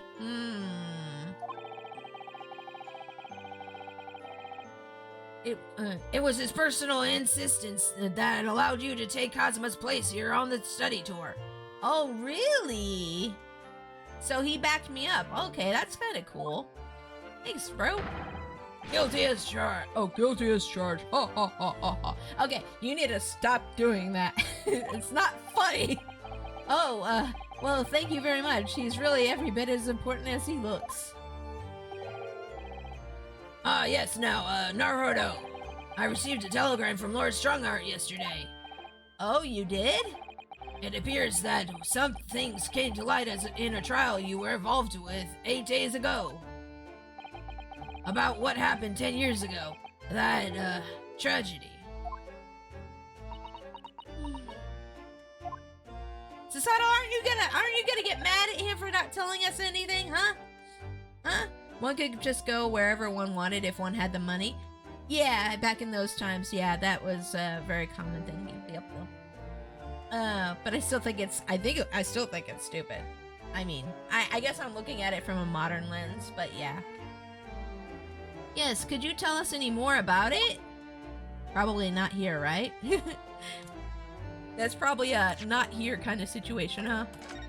Let's do a save real quick here. Hold up. There we go. Boop, boop, boop, boop, boop, boop. Okay, let us converse. Your journey from Japan. Let's talk about that. So, how was the voyage here? Well, 50 days at sea is a long time by anyone's standards. But it wasn't as bad as when we first came 16 years ago. No, that's true. Then I truly wondered if we want to be drifting in the vast ocean for the rest of our lives. Yeah, I imagined, like that, even that short of time, like even 16 years ago, I bet the boats were like much more rickety. Making it across the ocean, I can't imagine. Oh, that's scary. This time we followed the same route as you, so we were able to relax and enjoy the experience. So you stopped in France's beautiful capital, Paris?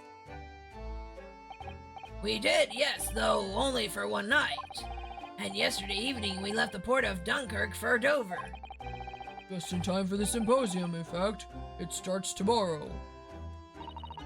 It's wonderful that you were invited to attend such an important international event. I'm very proud of you, Father.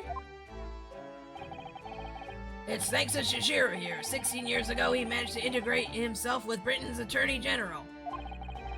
I'm sure that's why he was invited, and I suppose you could say I'm something of an appendage by default. Speak for yourself, Eugene. You were close friends with a professor of forensic science at a major hospital.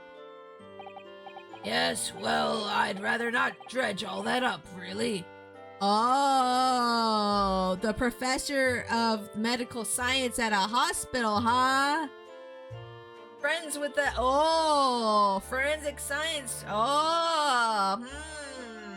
Is that the same professor? I wonder. Oh, there's been a lot of water under the bridge since then, but it doesn't bring him back. Uh-huh, that's the same guy. Kazuma's father, I suppose. Yep. Let's talk about Kazuma's father and how you lied to me and you never told me. You lied by omission. You better ask for forgiveness. The professor, the killer who took the lives of 5 members of the British aristocracy. Are we sure we should be having this conversation in the middle of the hotel lobby in public? Should we really be having this conversation here? Like, I feel like this is a thing we want to do behind closed doors and where, like, it is a national secret, right? Oops, sorry. Hit the wrong button. Don't mind me. Was actually Kazuma's father, wasn't he? Rio's just like, hey, did you guys know? Hey, guys, everybody in the hotel lobby, did you know the professor was Kazuma's father? Hey, everybody! Just out in the open. Don't even care. That's correct. Genshin Asogi. You think they'd be like, shh, Not here. Do you think they'd be like that? Genshin? Genshin Impact? Genshin Impact was the professor? Oh my gosh, I knew the game was evil. I'm just joking. You knew, I presume, Father, and you didn't tell us?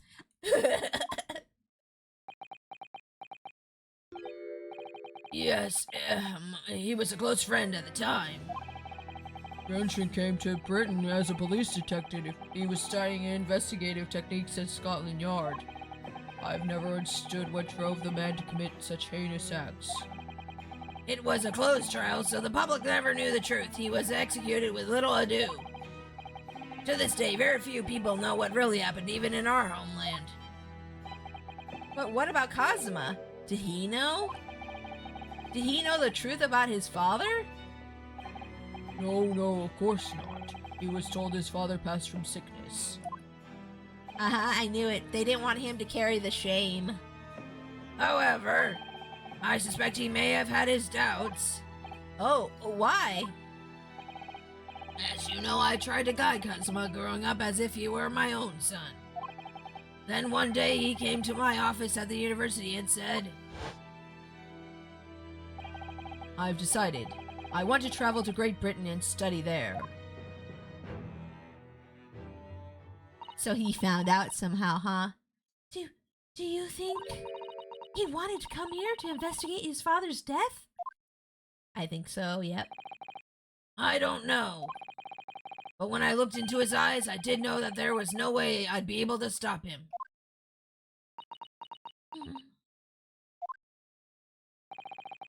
Something else came to light in that trial the other day, actually. Oh, what? Well, having disappeared in Hong Kong and been missing for almost a year, Kazuma's since turned up here in London working as the apprentice of Lord Van Zeeks. Oh yeah, you didn't tell us about that one either. You know about that too, huh? Huh? You know about that as well, didn't you? What? I don't act surprised. You know. What? That's news to us. Oh, is it really?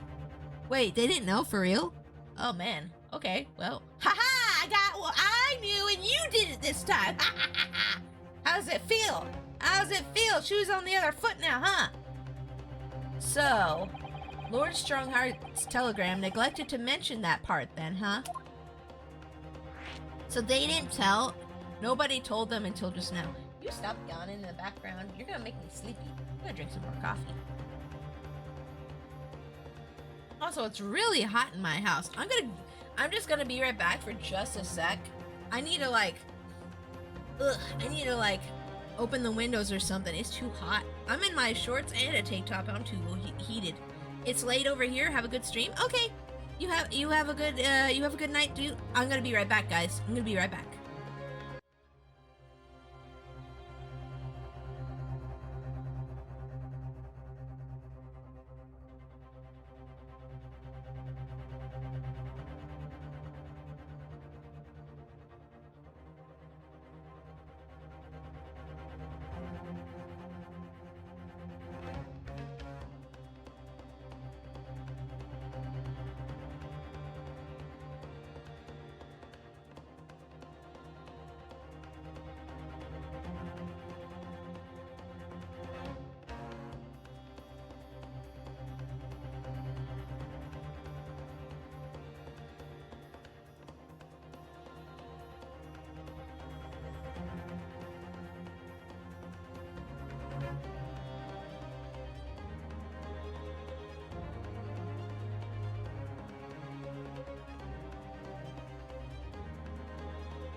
I'm back. I'm back. I'm back. I'm back. I'm back. Okay. Opened up the windows and used the bathroom. Thank you for the welcome back. Thank you. Anthony, hi. Welcome to stream. How are you doing today? I hope you're having a great day. Thank you for the welcome back, Cam. Thank you for the welcome back, Matt. Thank you. Final joke. What do gossiping pots do? Spill the beans. Nice. Good one. Good one. Thank you for the welcome backs, guys. Okay. Okay, so I got the window open, the balcony window opening, and then I went to the bathroom, so I'm gonna be much cooler now. Yay! Cosmo's reappearance. Let's talk about that. Yeah. Let's talk about that. Uh-huh. As you know, we both thought Cosmo had died on the steamship during our voyage to Great Britain in January. Mm-hmm. Yep. We sure did. We thought that, but he actually wasn't dead this whole time, which is a surprise! But he didn't die, he's alive, as you knew, didn't you, Father? Yeah, didn't you, Father? Huh? Mm-hmm. What you, huh? Mm. But hi, Anthony, I hope you're having a great day. We're playing some more great Ace Attorney Chronicles right now, and we are just now starting the last episode of the game, actually. In actual fact, no. What I did know is that when your ship docked in Hong Kong, he mysteriously vanished. So he didn't know anything. We sent a team of investigators to Hong Kong to try to ascertain what had happened, but to no avail. But he's still alive and here in London, you say? I never dared even to dream it. Why on earth did the young man not make contact? The government and the police have been chasing clues fruitlessly for months now, because he had amnesia. Well, it seems that he was suffering from amnesia. Have y'all seen that Donkey video? I love Donkey. Oh my gosh, he's so funny. What? Oh. What? Amnesia? When we first came across him again here in London, he didn't know who either of us were. Oh, I see. He only regained his memory 8 days ago. This is unbelievable. Yes. Yes, it's quite miraculous. I wonder why Lord Strongheart didn't let us know. Why didn't he let you know? Yeah, I wonder why. I know it. I know it for sure. Lord Strongheart's a baddie. I know it. I must speak with him urgently. Uh-oh. Don't get yourself killed, please. I wonder how Cosmo's been these past few days. Would it be wrong of us to go and visit him? Oh, do you know where he's staying? Is he still staying with Van Zeeks? I wonder if it is. Your time in Britain. Let's talk about your time in Britain. Yes. That began 16 years ago now, in a distant memory really. It was Yujin here, Genshin, Asogi, and myself. We were the original three. The first judicial scholars from Japan to travel overseas to study. Ocean voyages were not what they are today, I can tell you. 16 years ago, things were tough for their generation. Yeah, probably super tough. Your father was an exceptionally fine medical student at Yume University at the time, you know, young lady.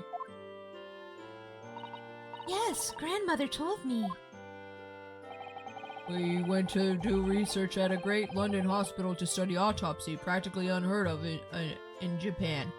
Oh, so you were studying autopsy, huh? Okay, interesting. Yes, it was an eerie place sandwiched between the back of a prison and the burial ground. Ugh, no more talk of graves. Yeah, Rio's like, nah, I've had enough of that, thank you. Very often there's no one willing to deal with bodies following autopsy work. So you see, autopsy labs have something of an unavoidable relationship with graveyards and prisons. Not my cup of tea at all. No. You remember that Scottish prison governor? Caden his name was. He was a good man. Yes, but then of course in our 6th year here, everything changed with the dreadful case. Everything changed when the Fire Nation attacked, right? Yep. When Genshin was arrested for a series of the most gruesome murders. I simply couldn't believe it. I'd known that man for years. I was witness of the secret hearing and I tried to speak for his defense, but... But you went a little too far and ended up facing charges yourself, didn't you? Well, suffice to say that after that trial we were sent back to Japan. There was nothing more we could do to save Genshin. He was a lost cause, sadly. Oh, Susato's sad for her father. Oh, that's nice. That's cute. She's like, my daddy lost his friend. That's sad. Well, if you'll excuse us now. Yes, I'd like to get this trunk up to my room as soon as possible. That is a big trunk. What do you got in there? Oh, I'm so sorry. I should have held you up here for so long. I'll call for the porter then. Just wait here. Okay. Susato-san's gone off on a run. I'd like to stay and talk more, but I do have various preparations to make for tomorrow.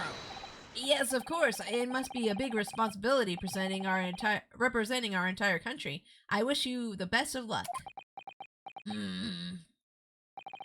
Naruto, I hope you'll keep an eye on Susato for me. Keep looking after her as you've obviously have been. Oh no, I mean, if anyone's looking after anyone, it's her looking after me. Well, I do appreciate you being there for her after all. I've been a miserable father to her. I've thoroughly let her down. Sorry? What do you mean? All she ever does is talk good about him. Well, it was 16 years ago that I started my long study tour here in Britain, as you know. The very year Susato was born. Oh, so Susato's only 16? Oh. Oh, she young. Aw. Yes, I heard. The birth of my daughter was the most joyous event of my life, but... well, sadly it was accompanied by the most tragic event in my life, too. Oh, yes, Susato-san hinted at something like that. Her mama died. It was a rather turbulent time at home. Anyway, I won't bore you with the details. No, I want the details. Tell me. The point is I became rather less dependable than befits a grown man. And it was then that Shishiro offered me the opportunity to study here in Great Britain. I was too worried about you to leave you behind. So perhaps I was a little heavy-handed when it came to persuading you to accompany me to London. So it's your fault he left, huh? It's your fault, huh? That's baloney. He should have stayed and worked things out instead of leaving and doing something else. So that's what happened in a nutshell. And that's also the reason why I now feel compelled to give my daughter as many opportunities as I dare. Though the world does not readily afford young women such things, I must say. Aw, you're a good daddy, though. He's a good dad. I completely understand, Professor. One other thing, Naruto. If I may be so bold, I have a favor to ask you. Oh, really? Of course. What can I do for you? Well, the thing is, I'm so sorry it took so long. Oh, wait, is that the balloon guy? Is he a cameraman now? I wonder if he was going to ask us to marry his daughter. Miss Susato. Now then, allow us to take your bags. Allow me to take your bags. One moment, if you please, porter. Oh, of course, sir. Why is he drinking? You shouldn't be drinking on the job. Put that flask away. That machine around your neck, it's a camera, I believe. Quite right, sir. Just 5 shillings for a lovely photograph to commemorate a wonderful stay at the hotel, sir. Well, I think that given the occasion, we could justify the expense. Ah, yes, of course. He's so drunk, he's just like, oh, that's a nice picture. Oh, I like it. Hold on, I'm adjusting my webcam real quick. Okay, we're good. Let me just calibrate real quick. There we go. Okay. Now we're good. I'd like to thank you for coming with me, Mr. Naruto. It's really made Father very happy, I think. Oh, well, I'm pleased then. But we were interrupted before. Professor Mikotoba was about to ask me something. I bet he's like, take care of my daughter or something. Head of Coachman's Guild from G13? What? Also, hi, welcome in, Astro Dude. I hope you're having a great day. We're playing some great Ace Attorney Chronicles right now. I don't know what you're talking about, Coachman's Guild stuff, but welcome in. Professor Mikotoba was about to ask me something. Shall we return to Baker Street then? I expect Iris will have some delicious tea waiting for us. Yes, let's go. I'm getting more and more anxious about Cosma, though. Perhaps I'll try to meet with Lord Strongheart later and ask after him. Yeah, maybe you should. Let's examine this hotel before we go, though. I just want to examine the hotel real quick. Look at all these cases just left there on the trolley. Aren't they worried about thieves? I know I am. Haven't you seen the porter over there? Don't worry, he's obviously keeping an eye on everything. Ah, so it's a trap designed to catch any chancers who might be tempted. Yes, that's it, exactly. He's looking at us. I'm not taking anything. I'm a good boy. Why did the porter give me such a scathing look just now, do you suppose? Well, some might say you look a little suspicious with your jet black clothes. Not everyone clad in black is some sort of ninja with intent to steal, you know. He's like, I'm keeping my eye on you, boy. Let's see here. That desk is known as the hotel reception. Anyone wanting to spend the night has to report there to sign in for their stay. That's going to be important for later. Oh, so do you think that's the head clerk behind the desk there? Yes, I'm sure it must be. I'd love to stay in a grand hotel like this for a little while, wouldn't you? Just to know what it's like. Oh, yeah, me too. I totally feel that, yeah. If the hotel fee was paid through our stipend, I'm afraid it might bankrupt our homeland. Oh no. True, London gives the word expensive a whole new meaning. True. Okay, let's see. Anything else to investigate over here? Oh, wait. Slide to the right. Slide to the left. Cha-cha, real smooth. Let's see here. Oh, that's the head of the Coachman's Guild from Beppo. Oh, Beppo's boss and juror number 5 from the McGilded trial? Okay. That's why you were saying that. Okay, I see. So the porter is that guy. Oh, so then he probably lost his job and had to become a porter after what happened then. I see. I understand now. Oh, enjoy your lurk, souls. Thank you for being here. I appreciate it a bunch. Look at that. It's a picture of the Crystal Tower. Well, the Great Exhibition is one of Britain's most prestigious achievements in recent years. I wonder how tall it is. It really does represent the pinnacle of scientific achievement in so many ways. There's a 20-meter tall chimney on the bathhouse near my lodgings at Yume University. The attendant there is always boasting that it's the tallest object in the neighborhood. I'm sure.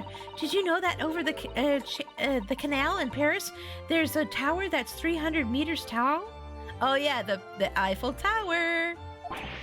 What? How many times taller than the chimney at Yume Soken Hot Springs is that?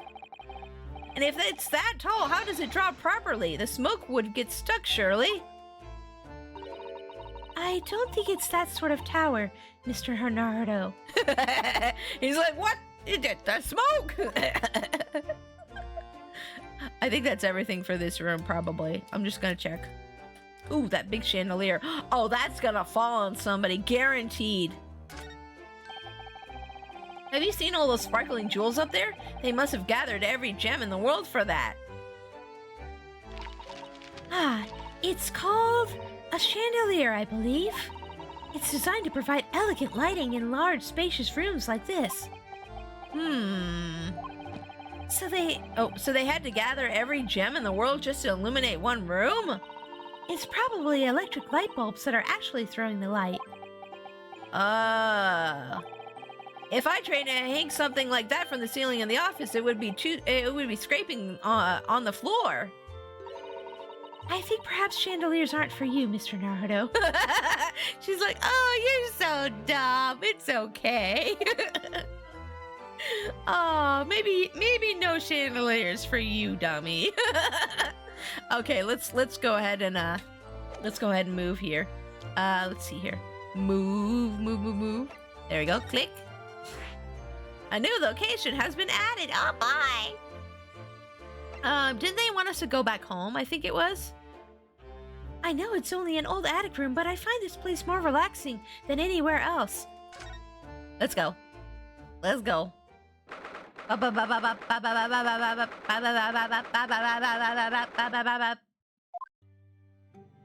Hi, we're back home. Can I finally look at your room or nah?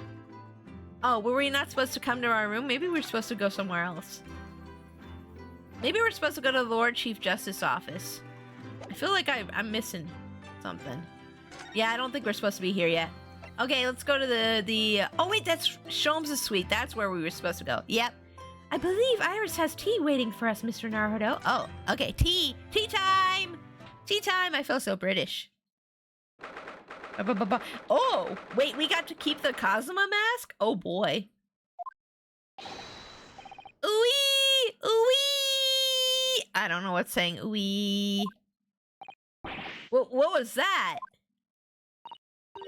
A man screaming in a most unflattering way. Do you think... Could it have been Mr. Sholmes? Wait, is that how he screams? Oh my, I do hope not. Ooey! Oh, it's a child. Ooey! I don't do it anymore! Mon ami! Stop this disgraceful display. Oh! Who are these people? Look at their hair. It's bright red. You've never seen a ginger before? I think they must be clients of Mr. Sholmes. Oh, Gina's here. Right, you two. You're coming with me now down to the clink. No, not the prison. It's dark and damp and I don't like it. Morph the darkness, it is my friend. I am not scared. But you are always scared in the dark. Shut your mouth, you idiot. I will sit quietly in the dark and plan our next daring heist. I don't like this. I don't like it. What? Well, Toph, we'll finish this down at the yard. Now get moving. Oh, enjoy your lurk, Foxy. Thank you for being here. I appreciate it. Bye then, Guinea. Have fun. Oh, yeah, thanks, Iris. And thanks, you're great detective. Okay, they're going down to the clink, I guess. Gina makes a fine detective herself, doesn't she? Yeah, I'm so proud of her. She worked her way up from the gutters and now she's a detective. Our girl's doing good work. Oh, Susie and Runo. Hello, Iris. We're home. I love you, Iris. She's so cute. I want to adopt her. Well, did you find your daddy? Yes, we arrived at the hotel just before he and his friend. Oh, well that's great news. I hope I'll get to see my dad again soon. Ha, ha, ha, ha. Her dad's dead. Guys, don't tell her. I don't know why we still haven't told her dad's dead. It's messed up. Yes, of course. Dr. John H. Wilson. So, Iris, all that remains now is the greatest of problems known to man. Oh, I bet that's Sholmes. So, Iris, all that remains now is the greatest problems known to man. Wait, why is your hair red? This is a nice look for you. But before we concern ourselves with that, I believe some tea is in order, don't you, my dear fellows? I have questions about your hair, sir. How did you get it such a bright, vibrant red? You know who he looks like right now? He looks like the guy at the end of Squid Game. You know what I'm talking about, the first season of Squid Game? That's the bright red hair right there. Change it back, it looks weird. I don't think it... You look like Ronald McDonald over here. Oh, if you guys hear a beeping and noise in the background, that's just the pressure cooker in the background. Hubby's making broth right now. Turkey broth. Let's see here.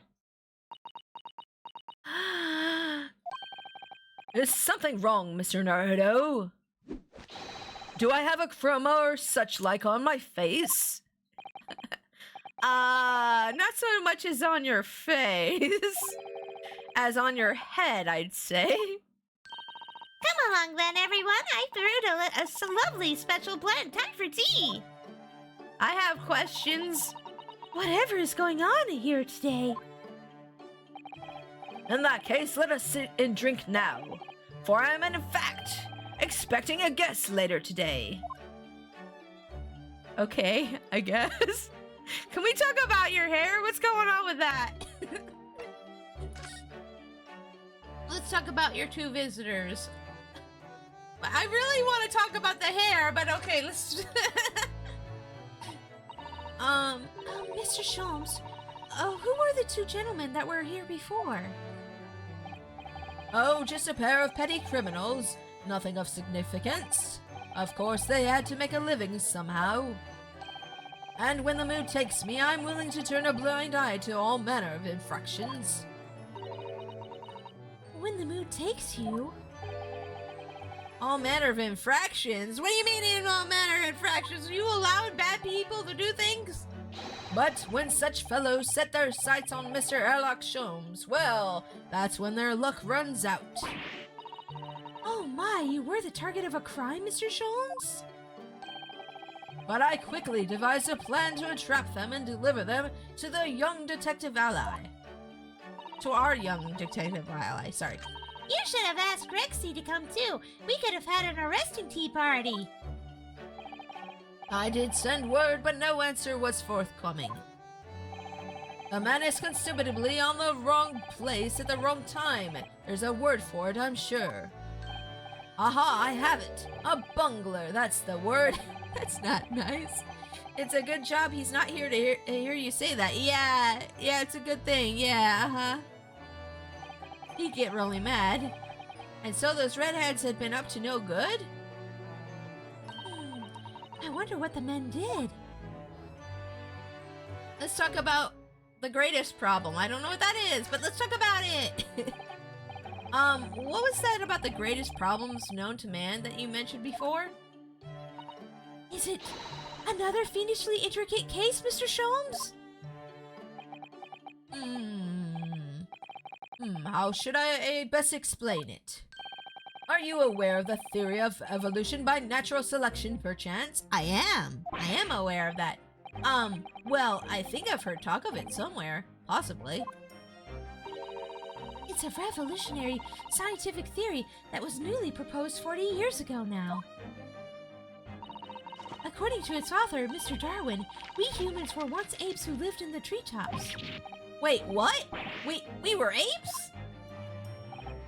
Indeed, and from the very moment those apes descended from the canopy to live as humans, it has been our lot to be at the mercy of the greatest problem known to man. Our lot? What is the greatest problem, Mr. Sholmes?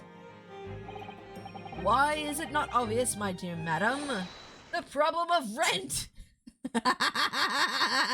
The problem of rent. Oh no, not again. Oh no, are you gonna have to pawn some more stuff for rent? Ha! I understand, Sholmes. I understand. My rent's gonna be going up by $40 here in July, or June or July, I think it was. June or July? Yeah. That's gonna be fun. That's gonna be fun. We'll be okay. We'll be okay, but like, rent going up that much. Last year it only went up like $10. Now it's going up to $40. So, it is what it is. But did you not receive a rather large sum of money from Madame Tuspel's only the other day? Pshaw, a large sum. One potted herb for Iris and a new motor car for me later, and all of it's quite disappeared, I assure you. Why did you buy a car? You don't need a car. Why did you buy a car? This is how poor people stay poor. I grew up poor. I know this behavior. It's, oh, I have money, let's spend it now. This is how poor people stay poor. Stop spending your money. Save it. Oh my god. Honestly, Hurley, you know you squandered it.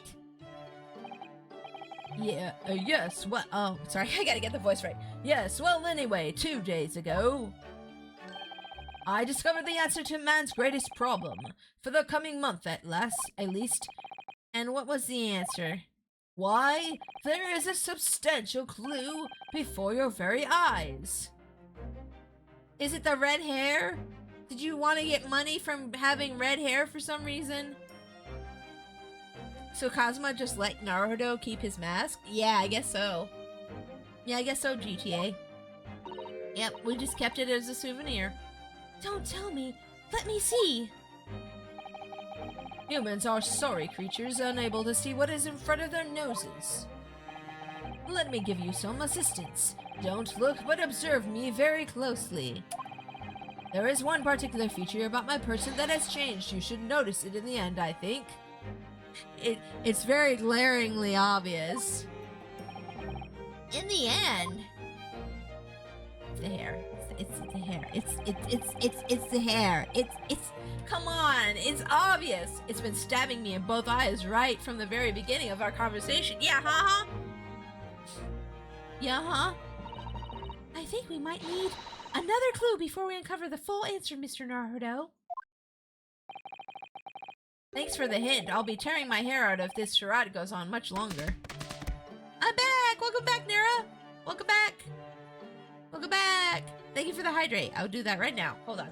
I gotta mute while I clear my nose real quick, too.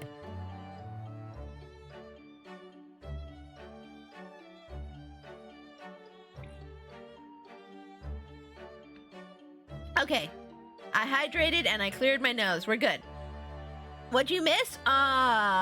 You missed a bunch of stuff, but I don't know how well you're following the story. So basically, Kazuma is alive.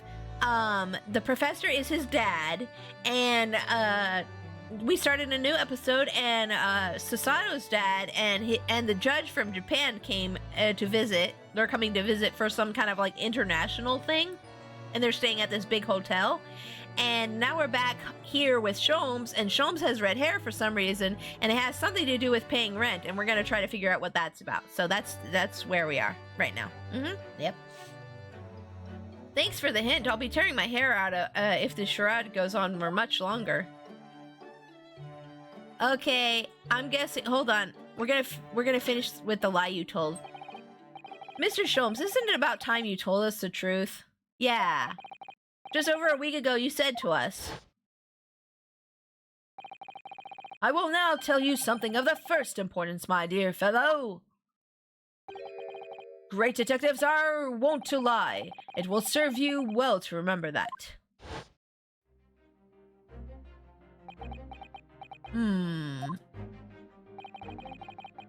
The case aboard the SS Burya in January. Oh yeah! How he lied to us that Kazuma was dead when he wasn't? He knows something about that. You better tell me now. You fess up. Why did they fake his death, huh? Kazuma wasn't killed, and you knew he wasn't dead at the time. So what was really going on? The fellow was unconscious for a very long time. If he hadn't regained consciousness when he did, his life would have been in mortal peril. Huh? Of course. A side effect of the prolonged comatose state was amnesia, as you now know. It was simple enough a task to silence the crew. But how? After they'd carried him out of the cabin, I assembled them on the lobby area. Oh. Then I made them swear to leave him unconscious and have him unlaid from the ship in Hong Kong as a murdered corpse. Okay, but why? Oh, how horrible. It was necessary to find some material with which to persuade the crewmen to keep their word, of course. But why? Why do it in the first place? Yeah, that's what I want to know. Is it because somebody was obviously trying to kill him, or what? I will be at liberty to elaborate in due course. So what, you can't tell us yet? But for the time being, I would like to reassure you. I didn't foresee the subsequent events. What events? His disappearance in Hong Kong. Oh! I believe I may have made a gross error of judgment. Yeah, you think? You think? Mr. Sholmes.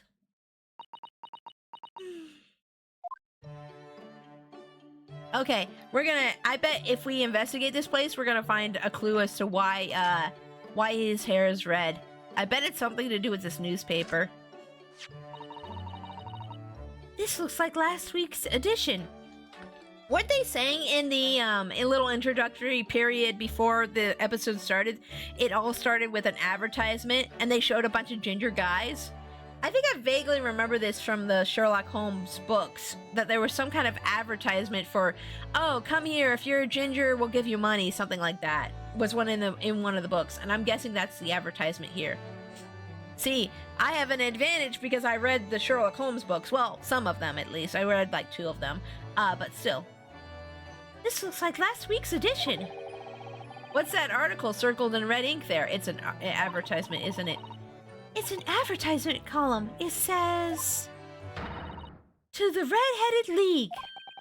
The Red-Headed League? What's that? I don't know. I've never heard of it before, but... Is something on my face? No, you're fine. Clearly, this has something to do with that. Lively hair. The Red-Headed League article has been added. Okay. An advertisement for the Red-Headed League. It seems somewhat suspicious in nature. It seems somewhat suspicious. Let's look at the Cosima mask. The mask Cosima wore to when he was assigned to Lord Van Zeek's as his apprentice. When he cast it aside after the trial the other day, I just sort of picked it up. We ought to give it back to him, I suppose. But he has his memory back now, doesn't he? And I can't help feeling he might turn around and tell me coldly to wear it myself. Oh. But isn't he your best friend? I feel like he's not happy with me for some reason. Maybe. Ah, yes, Mr. Sholmes' curious collection of trinkets from the various mysteries he solved. It's one of my favorite parts of this room, full of items with such exciting tales to tell. Is that a title of a Sherlock Holmes story? The Red-Headed League? I think so. Yeah, I think you're right, Gilster.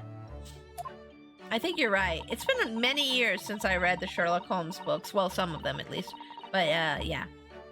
Now there's a mysterious pince-nez, a mysterious little box, a mysterious horseshoe, a mysterious biscuit. I think that last one might just be Iris's unfinished snacks. We've read through this dialogue actually before, I think. I think all we were meant to find was the newspaper, but let's just make sure real quick. There's the big contraption thingy. I finally managed to remember this behemoth's name, the Great Analytoscope. I still haven't remembered it. I don't think it was here when I left for Japan, was it? Oh, is that right? Yeah, it was at the pawnbrokery. Yes, because it was with the pawnbroker. Ah, of course. Oh, that's given me a wonderful idea. I could pawn everything that's on your desk. The office would be tidy at last. No! Sorry, my Zoom broke for a second. Don't even joke about it, Miss Sasato. You are joking, aren't you? She's not joking. She's like, finally, clean! Clean! Everything will be clean! Okay, let's see here. This is Mr. Sholmes' famous violin. It's not a violin, it's a Stradivarius. The one he found being sold for a song at a pawnbrokery. What's it called again? A Shoda something? Oh yes, this wonderful instrument features the various adventures of features in the various. Oh my gosh, I can't read. In the adventures of Herlock Sholmes. It's a world famous Stradivarius. Aha, aha. I remember the name of that. Strata what? Stradivarius, Mr. Naruto. Stragaver. Are you even trying now? We'll come back to this another time, I think. That's the same dialogue as the last time we looked at it, but I wanted to look at it again. Yeah. There's all sorts on these shelves. Chemistry apparatus, books, papers, and lots of things I've never seen before. It's all heaped up so high, I can't help feeling that this whole lot is going to topple at any moment. It looks as though it might topple, and yet it doesn't. The epitome of Mr. Sholmes' brilliance. I don't get it. As it happens, I'm quite well practiced when it comes to stacking shelves myself. Just the other day, the shelf in my office finally gave way under the... yeah, we've read this dialogue before. I'm not going to read it again. Blah, blah, blah, blah, blah. Yeah, so she's okay with the way he does it, but not the way that Naruto does it. Rio does it. And there's Iris's little corner with my aesthetic. Let's look over everything real quick to make sure we don't miss anything. If I remember correctly, this large and imposing lump of iron is called a typewriter. To think that every single... oh, yeah. We've been through this dialogue before. Excuse me. La la la la la. La la la la la la. Such a dream thought. Okay, yeah. Go on. La ba ba ba ba ba ba ba ba ba ba ba ba.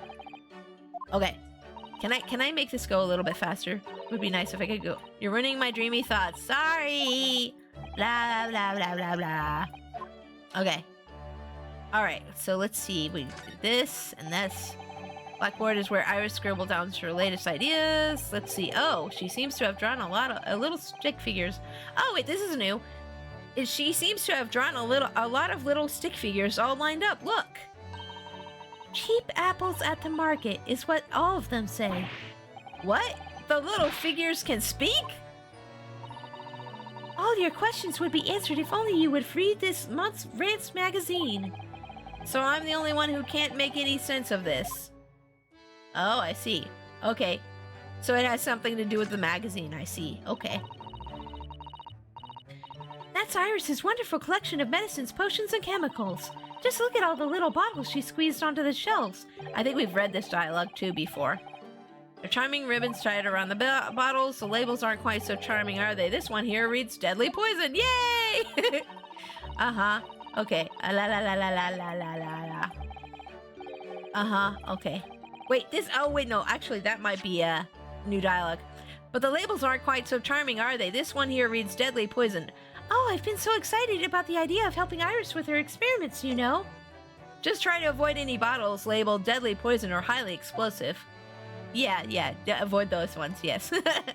Okay, let's go back and talk to Sholmes and show him the newspaper. Oh, wait, should we look at the newspaper first? Probably. Examine the newspaper. Ooh, to the Redhead League. On account of the bequest of the late Ezekiel Hopkins of Lebanon, PA, USA, there is another vacancy open which entitles a member of the League to a salary of £4 a week for purely nominal services. All redheaded men who are sound in body and mind and above the age of 21 years are eligible. Apply in person on the morning of the 31st at the large park on Lime Street. Get £4. Is that pounds, right? That's pounds, right? Per week if you are a redhead. That sounds like a scam. That's too good to be true. Oh wow! Yeah! A most fantastic money-making opportunity. Uh-huh. Can I examine this or not? I'm good. Okay. Okay, back. Nope. I took a screenshot and I didn't mean to. Let's talk to you. And I gotta present you the newspaper. Can I present it? No, okay. Wait, maybe I can't present it. Can I not? Wait, hold on. Oh, wait, present. That's a different button. Excuse me. I forgot it was a different button. Present! It looks as though someone circled an advertisement in this newspaper, Mr. Sholmes. To the Red-Headed League. Does that strike you in some way? I was thinking that just maybe it might be related. He dyed his hair red to try to get money. I mean, I can't say I blame him, but like, to your bright red hair.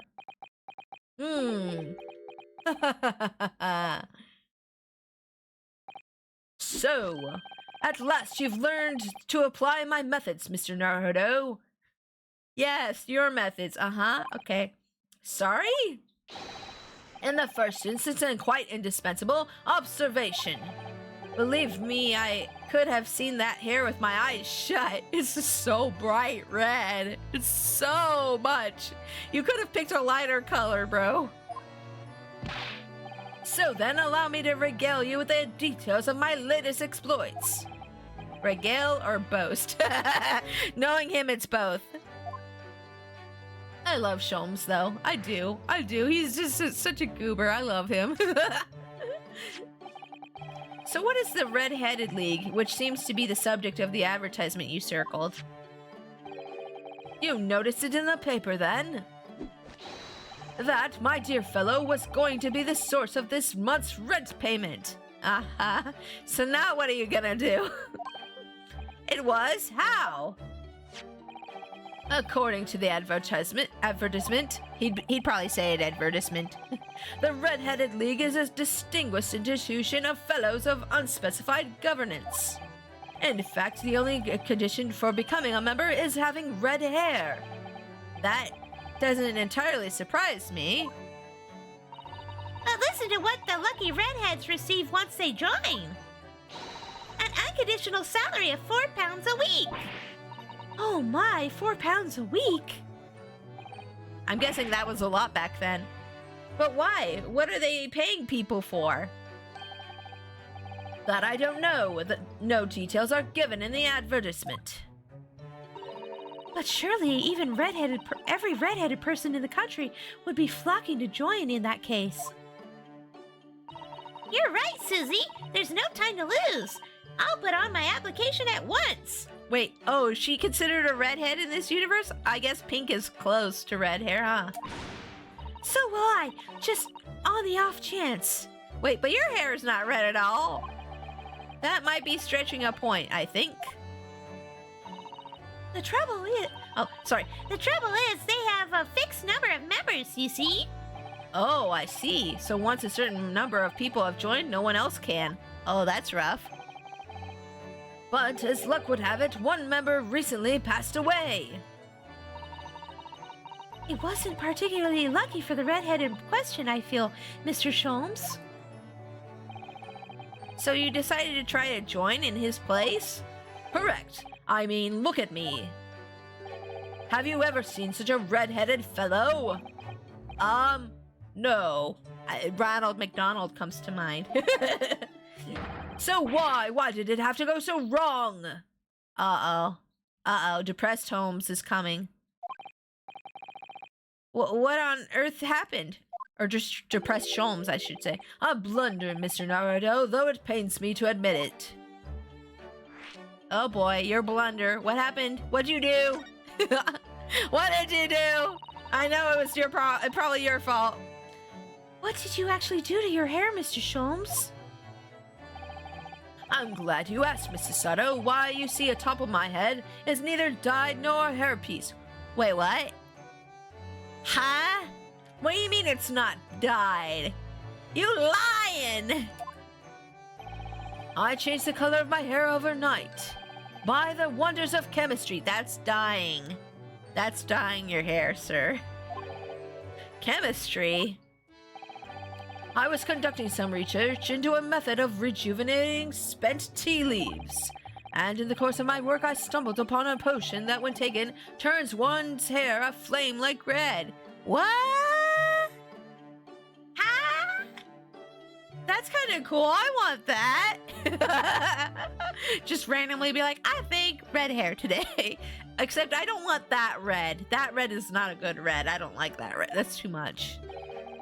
Would you like to try it? It will make every hair on your body perfectly crimson. Every hair? Oh no. Oh no, he's telling us that the drapes match the carpet. Oh no! I think I'll pass. That's rough. But Mr. Sholmes, is it quite safe to drink? Surely it's bad for you, isn't it? Yeah, I imagine if it does that to your hair, it's probably not a good thing, right? Ah, that's what that was. Amateurs are always hampered by such fears. Oh, I should have never doubted you, Mr. Sholmes. You mean to say? No wonder I'm red. Oh, yeah, that's it. You drank the potion. Yeah. But of course, to earn £4 a week, one must be prepared to turn a blind eye into a little danger. He's like, I'll do anything for money. I'm desperate. Oh no, Sholmes, why? That degree of red signals more than just a little danger, surely. Watch him throw up later or have, like, irritable bowel syndrome or something later. So anyway, Hurley left full of confidence yesterday with his new red hair. For the park on Lime Street, where the Red-Headed League were interviewing prospective new members. So what went wrong? What'd you do? The whole park was choked with red-headed folk like a coster's orange barrow. I queued for 8 hours solid before at last I reached the front. But when the panel of interviewers saw me, they immediately said, "Ah, Mr. Herlock Sholmes, are you in disguise to conduct an investigation?" Oh no! He's too well known. They're like, "Oh, it's you. Hey, are you in disguise?" And he's like, "Oh, I didn't think this through. Whoops."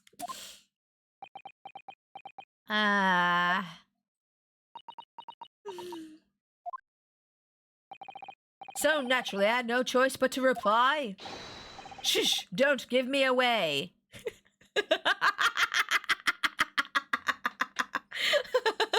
Of course he did. Of course he did. Oh, Sholmes, my little himbo man, don't you ever change. After which I could do little else but turn and leave. Poor Sholmes. Then, this morning, when I looked in a mirror, irritation stirred within me. Because the red hair is still there, huh? Oh, poor guy. So I turned that pair into the police. Wait, what? What did they do? Why?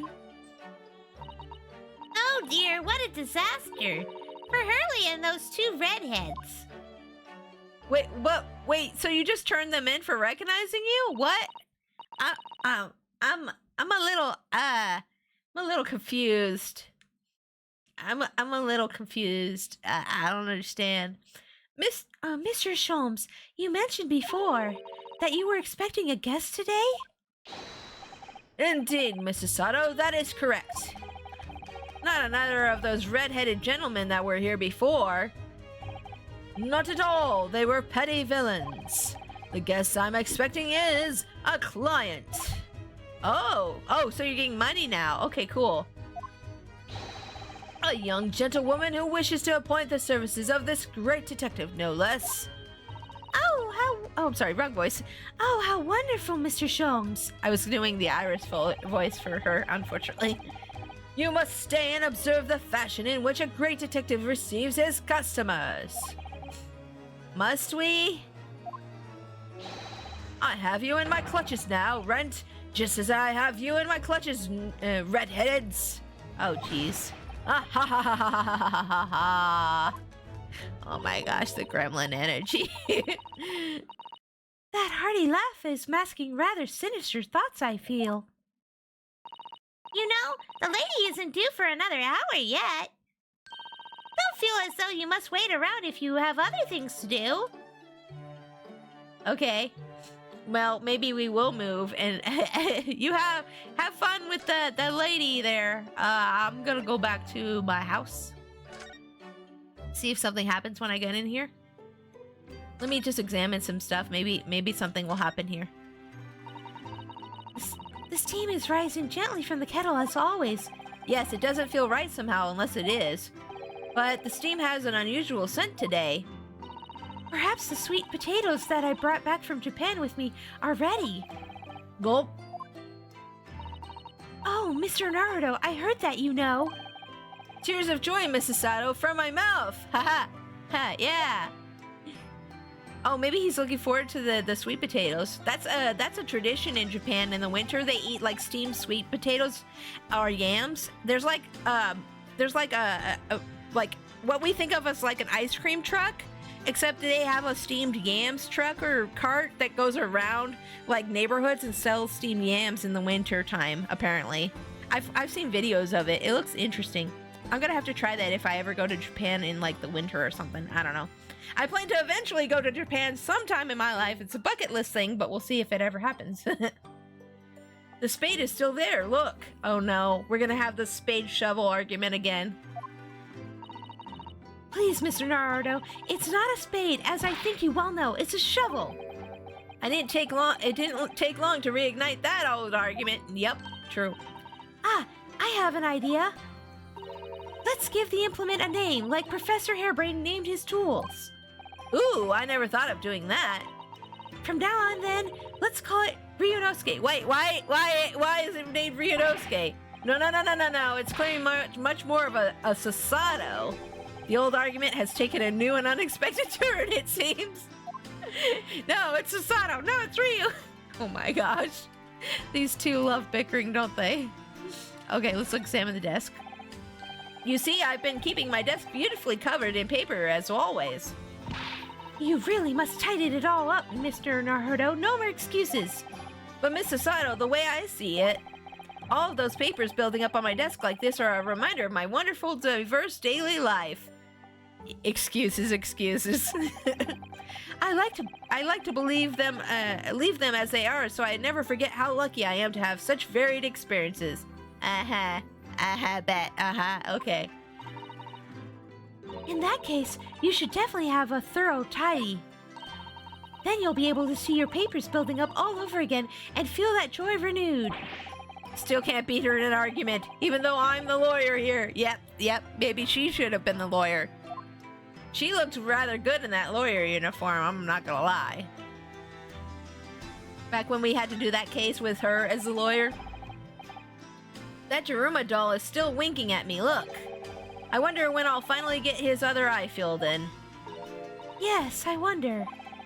Well, you should know, Miss Susato-san, I entrust the task to you. The truth is, I have already decided when that will be. What? Really? When? That's my little secret. What? Secrets? How dare? How dare you? How dare she keep a secret from me? How dare? Oh wait, let's look at the teapot. Let's see here. Whenever you serve me tea, it always takes me back to Japan. I know you're not particularly fond of the bitter taste, are you? So I do always try to pick out less bitter matcha for you. She does often serve up an unusually mellow blend, it's true. But the anticipation of the taste in my mouth makes me bitterly worried anyway. It is very difficult for you, isn't it? I'm the same. I like my tea sweet too. I understand, Ryu. I can only drink it sweet. I think that's part of growing up Southern. I'm not sure. My desk is just as it was before I left. Sumi ink and calligraphy brush, even though we're in England now. That strikes me as a typically you, Miss Susato, and typically not you at the same time. Well, I do enjoy all the wonderful new things to come out of the West in the Cultural Revolution, of course. But I'm not ready to give up my brush just yet.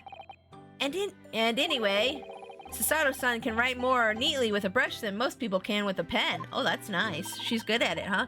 Practice makes perfect, as they say. Practice doesn't really make perfect, it makes better, but I mean, you're getting closer to perfect, sure. It does help to practice things, that's for sure. Oh yeah, let's look at the aquarium. Oh, the sea life seems very content in there, I must say. I've noticed something recently, actually. The anemones breed at a most extraordinary... Okay, sorry. Tongue-tied. The anemones breed at a most extraordinary rate. Oh, really? Uh-huh, yes, really.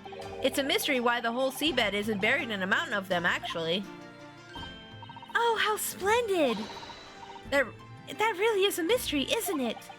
I wish there was someone here to explain Sasato-san's strange reaction to that. She loves mysteries, that's why. That's why she's so happy. It's a mystery. She wants to solve it. She loves mysteries. Why not? Your room across the hall is undisturbed, of course. I don't suppose I'd be permitted to see the inside now that you're back, though, would I? She's never gonna let me see her room, is she? You know very well that only Iris is allowed inside. Yes, I heard you two giggling together in there again last night. You can visit Mr. Sholmes in his room, Mr. Naruto. Last time I did that, he tried to convince me to drink some strange concoction he mixed up. Oh no! Here, my good fellow, have a drink of this, have a swig of this. I don't know, Sholmes, it looks kind of weird. No, I insist, it will do the most amazing thing. I'm leaving now.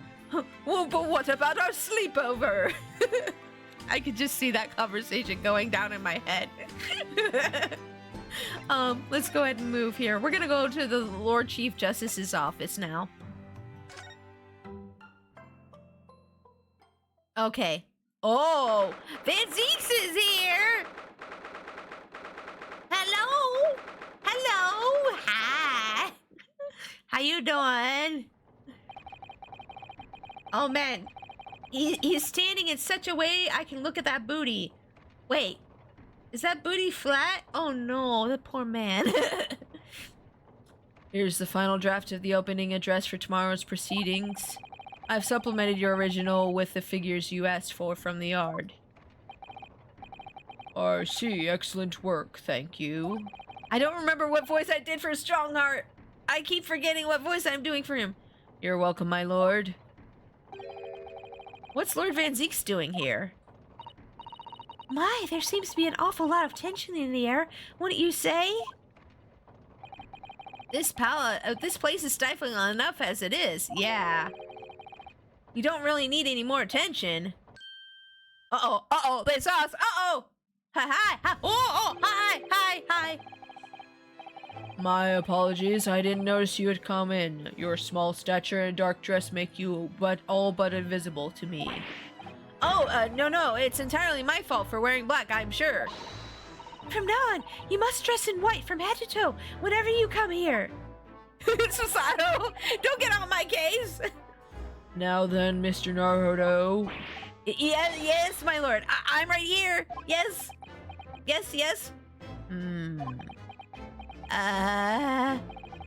Kill me now. Is something wrong? Perhaps it is a little too hot in here for you. Haha, yeah, that's it. It's too hot, yeah. Oh, no, not at all. I mean, I've never experienced a room at such a perfect temperature. It's so great. How do you get it like that? Do you have an AC unit in here? AC doesn't exist yet, but I mean... If you're sure, the beads of sweat carving their way down your face seem to suggest otherwise. Because of the daggers you're staring at me with, mainly. As you're no doubt aware, my International Forensic Science Symposium begins tomorrow. In fact, your father arrived in London earlier today, I hear, madam. Oh, yes, that's right, my lord. He's extremely honored to have been invited. I'll leave the remaining preparations for the meeting room in your capable hands then, Lord Van Zeeks. I will attend at once. Their voices are kind of similar. I'm sorry. I'm not very good with male voices. He gave you a very cold stare as he left, didn't he? I know, but I haven't done anything, have I? Has he done anything? I don't know. These past few days, my feet have barely touched the ground, I must say. My dedicated right hand of many years was recently put out of action in spectacular fashion. Oh, I'm sorry to hear that. Is your left hand still of service? He's not talking about it literally, Ryu. Come on. Mr. Naruto, he's talking about Dr. Scythe. Oh, right. Dr. Scythe, huh? Ah, of course. I'm terribly sorry about that. I was just, I made a joke. You're not gonna fire me, are you? I'm sorry. Fear not, you've done nothing wrong. Dr. Scythe's own wrongdoing and precipitated the situation. Oh, good. Okay. You needn't concern yourself with it any further. That would be a lot easier to do if it weren't for the piercing stare you're giving me. Yeah, why you giving me that look? I don't like it. Lord Van Zeek is doing an admirable job of holding the fort. Though, disturbingly, his apprentice has been missing since yesterday. Oh, missing? What, Kazuma went missing again? Kazuma, come on! What's become of Kazuma-sama now? Oh boy. Oh boy. Okay, let's talk. The Forensic Science Symposium. Let's talk about that. Not long ago, visitor numbers of the great... I'm gonna just move my camera down a little bit. I'm sorry. Hold on. If my model does anything weird, that's what's happening. But, like, it's in the way of the screen really bad right now. Okay, there we go. We're good. Not long ago, visitor numbers of the great exhibition exceeded 30 million. So 30 million? Are there even that many people in the world? Oh, probably. As a comparison, Mr. Naruto, the population of Imperial Capital Tokyo is 2 million. Whoa, that's a lot of people. I will be opening the International Forensic Science Symposium in the exhibition's main auditorium. The event has been 2 years in the making, 2 years of preparations and negotiations with other countries. Hold on, I'm just gonna adjust my camera just a little bit more. And then we're just gonna calibrate real quick. Okay, we should be good now. This event has been 2 years in the making, 2 years of preparations and negotiations with other countries. It sounds like a tremendous achievement. Congratulations. The 20th century will see the wholesale adoption of the forensic investigation techniques. And cooperation between policing organizations around the globe will be essential. Which is why this landmark first symposium had to be hosted here at the heart of our great British Empire, in order that Scotland Yard can become the leading investigative organization in the New World. He's the same as ever, I see. That passion of his is quite something. You're every bit as passionate in your own way, I'm sure, Mr. Naruto. I'm the only person in this country who truly cares about a future that embraces forensic science. It was my intention to become Her Majesty's Attorney General and reform the Yard from the ground up. So the disgrace of the forensic investigation team has been a bitter blow to my ambitions. Oh, so that's why you're glaring daggers at me. Oh, you think it's my fault. Ah, I see. The forensic... Ooh, let's talk about them, yes. Let's talk about that. Oh, posture check. I didn't even notice that. How long has that been up? I'm so sorry. I don't know how long that's been up, but I will do that now. I first established the forensic investigation team a year ago, experimentally to start with. With Dr. Scythe at the helm, it was steadily accruing an impressive record of achievement. I was on the verge of changing its name and elevating its status to a full-blown forensic investigative department. And can you not do that now? Obviously, nobody wants to hear about it at the moment. Even I can't keep this story out of the papers. 6 million Londoners will be cursing forensic science now. This incident will set back our country's advancement in the field by a good 10 years, I'd say. Oh no! Crap, that sucks. Unintended repercussions of our trial. Yep. We simply couldn't have overlooked what had happened, though. I mean, a man died. Yeah, I can't overlook that. Of course not. We should all be grateful to you both. Anyway, I'll still reform this country's policing when I become Attorney General. This might delay my plans, but it won't alter them. Nothing will stand in my way. Nothing will stand in your way, huh? That's a kind of, like, it's kind of a thing a villain would say. But alright. About Lord Van Zeek's apprentice. Yeah, about him. Yes, that came as a surprise to me, I must say, that you and he are old friends. How did he become an apprentice to Lord Van Zeek's in the first place? It came about 3 months ago. An unidentified Asian man was apprehended by border police. They found him hiding aboard a large goods vessel. Oh my! So he stowed away to get here? He had no papers to identify him, no passport, and he was suffering from amnesia too. Other than the fact he was clearly of Eastern descent, there was no clues as to who he was. So I decided to assign him to Lord Van Zeek's, that way I could keep an eye on him. Really? That seems like a very weird place to assign him to, but okay, sure, okay. But then why the mask? Yeah, why the mask? I didn't want to burden Lord Van Zeek's with tiresome explanations as to why he had an Eastern apprentice. I don't believe that. I think you knew who he was and you wanted to keep it a secret somehow. Because it would be so much easier to explain why he was wearing a mask? Yeah, nah, this man's sussy more and more every day.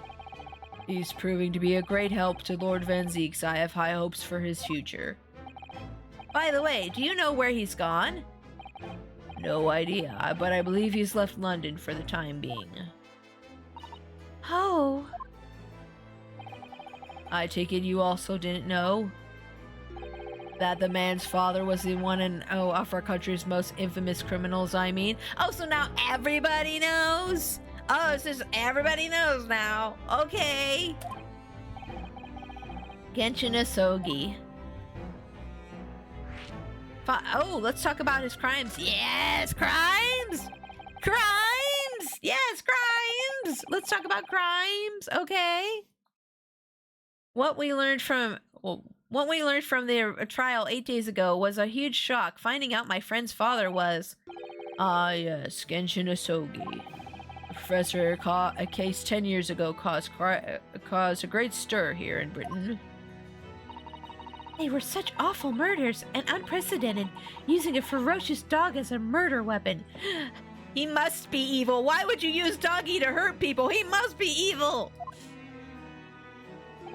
And no one would have believed the culprit was a foreign student invited to study here by the government.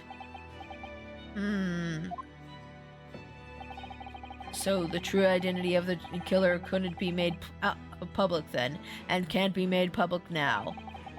Nobody in your country knows it was him, and neither do the citizens of London. The main motivation was to avoid aggravating relations between our two nations at the time, I understand. Correct. However, it has to be noted that there was some supporters of the professor's apparent cause. What? Supporters of a mass murderer? The majority of the man's victims were a blight on the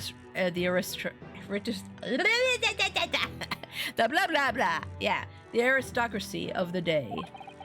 Somewhat ironically, their deaths actually befitted society as a whole. Or so a fair few thinkers in London believed anyway. Right, I see. But it was still murder, wasn't it? Yeah, even if you kill somebody bad, you're still doing a murder, and that's not good.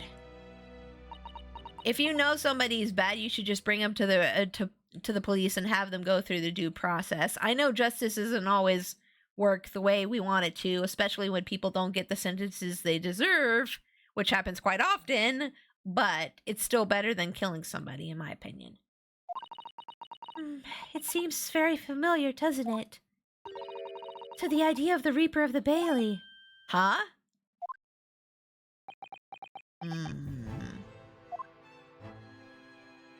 Wait, does she think the Reaper of the Bailey is the professor? I mean, that would make sense, actually. That would make a lot of sense, actually. Okay. Should we examine the room real quick before we go? Let's examine real quick. Real quick, we're gonna examine it. Just sitting behind that desk must make you feel so important, don't you think? I think this is repeated dialogue, but I'm gonna go through it anyways. Would you like to have an office like this with such a grand desk? Yeah, okay, yeah, this is repeated dialogue. Blah, blah, blah. Blah, blah, blah. Blah, blah, blah, blah, blah, blah, blah, blah, blah, blah, blah, blah, blah. Uh-huh. Okay, how true. Uh-huh. Okay, great. Yeah, true. True. Maybe I'll skip him examining everything again. I'm gonna see if there's anything new. If there's anything new, I'll examine it, but I don't think there is. Anything new? Nope, nothing new. Okay, we can get going then. Let's go out of here. Let's move to the Great Waterloo Hotel again. Yeah. Let's go back here. Oh, nope, no timestamp thingy happening, so we're not supposed to go here yet. Okay. We are not supposed to go there yet, I guess. Oh, there we go. Whoa! Ding-a-ling-a-ling! Aha! Here is my guest now, my latest client with money to spend. Money! Everybody else sees a person. Sholmes just sees a walking money bag. Oh, I do hope it's an exciting case, Early. Remember, Iris, we are at present gripped by the greatest problem known to man. I must be willing to accept any case, no matter how unstimulating, save locating a runaway, of course. Don't spare anyone's feelings, will you? Oh dear, I'm afraid that Hurley can lack a little tact, especially just before the rent is due. Really? Since when? Whoa, who thwacked me?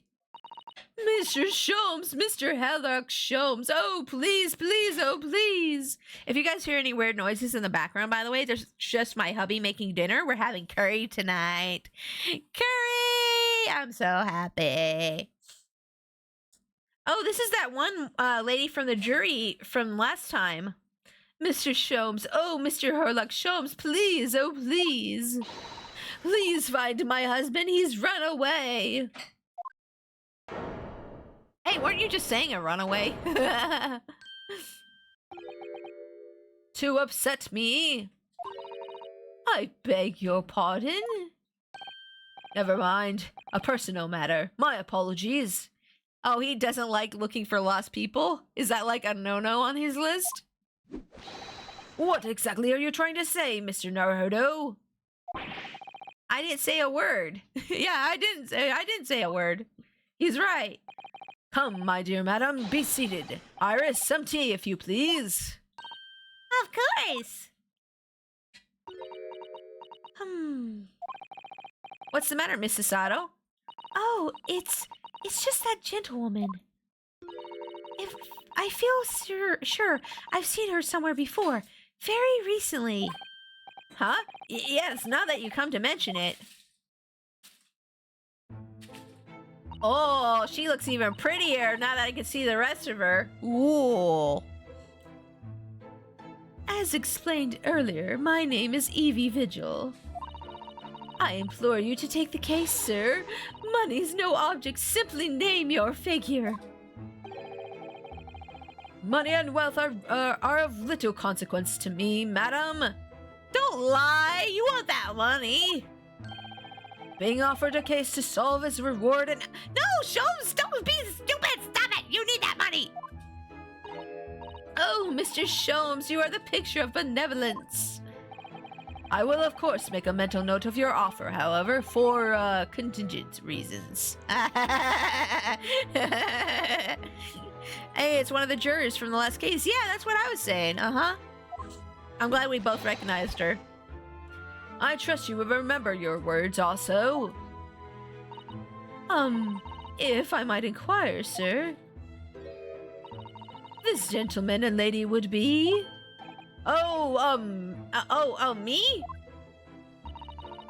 What I am about to tell you, I should like to communicate in the strictest confidence, you understand? Ah, these are my friends. I assure you, you may say before this pair anything which you may say to me. Ah, I see. I can vouch for the gentleman personally, after all. He is hard of hearing. Wait, what? What do you mean? What do you mean I'm hard of hearing? What are you talking about? Why did I ever get my hopes up? I was hoping he'd say he's my best friend or he's my greatest ally. No, he's like, oh, he can't hear good. Nah, don't worry about him. Oh, Sholmes. Let's talk, lady. Let's talk, Missy. I love the little hearts going down her bodice. That's so cute. Oh my gosh. Mrs. Vigil. Mrs. Vigil. Forgive me for asking, Mrs. Vigil, but have we met somewhere before? Quite recently, perhaps? Oh my! Pshaw, my dear fellow, what is your intention? Clearly you have no ability to differentiate the facial features of the English. If you wish to invite the lady to tea, you must do so in a more gentlemanly fashion. They think I'm coming on to her. No, it's not like that. Is it possible that you're the nice young lawyer from the trial I attended last week? Ah, she does remember me. Ah, I knew I recognized her. Yeah, that was juror number 2. Oh, okay. To have a man's fate in the palm of one's hands, oh gosh, oh golly, it sends shivers down my spine. It's you again, hi. I didn't quite recognize her because she's acting so differently now. It must be very difficult for you as a lawyer, being hard of hearing, I mean. Pardon? Oh dear, I'm so sorry. Don't worry if you can't hear. It was frippery, really, nothing more. Now look what you've started, Mr. Sholmes. Thank you very much. Everybody's gonna be talking to Ryu like, hello, Ryu. How are you doing today? And he's gonna be like, it's a good day, isn't it, Ryu? What fine weather we're having! Huh? I said what fine weather? No, I heard you. It's just why are you speaking like that? I believe it would be prudent for you to sit quietly in the corner. You can't put me in the corner. I've done nothing wrong. You go to the corner. Yes. I guess I'm going to the corner. But I've been good. I didn't do nothing wrong. Why am I in the corner? Bonk. Tell us about your husband, madam. Mr. Vigil, my daily, is 40 years of age. I have a photograph here. Wait. Hold up. Look at this photograph. Let's see here. Oh, what a nice looking man. An entirely unremarkable gentleman by appearance, at least. Yeah, he is kind of plain looking, isn't he? I bet he has money. That's why she married him. How long have you been married? It will be 15 years this year. We have a cordial relationship, and my husband's income is more than adequate, so we live quite comfortably. I knew it. To be fair, though, back in those days, the only way a woman could really survive is if she married somebody who had a decent amount of money. To be fair. As it would appear, I need only look at you to know these things. I mean, yeah, she's wearing a very nice outfit. Oh, gosh. Your dress is the latest style, your hat clearly regularly groomed, and your eyes are animated. In short, you have no inkling as to why your husband might have disappeared, correct? That's right. He's a kind man with a strong sense of loyalty, and he rather dotes on me. Which would point to the possibility that he has become embroiled in some incident or another. Oh, that is exactly what I fear must have happened, Mr. Sholmes. I'm quite beside myself. My husband's employment is somewhat unusual, you see. Oh, what if he's incurred some miscreant's ill will? What exactly is your husband's line of work? He's a warder at the prison. Oh. A guard? That is somewhat unusual. Oh, prison warder. Okay, let's talk about that next. So, your husband is a prison warder. Yes, that's right. Well, in actual fact, he's the chief warder. He's the chief ward? He's like the warden of the prison? Dang! Indeed, I see. Well, a chief prison warder certainly qualifies as something of a specialist occupation. Yes, it does indeed. My poor husband must prepare those dreadful punishments and see that they are carried out. Oh, how sad. Dreadful punishments? Does she mean capital punishments? Probably. Probably. And at such times, he must occasionally spend a night or two in the prison dormitory. For that extra responsibility, he is what is that word? Remunerated more handsomely than the other warders. Oh, so he gets paid more. Okay, got it. That's nice. Of course, we make no mention of my husband's work to our neighbors. What is it? Is it an embarrassing occupation?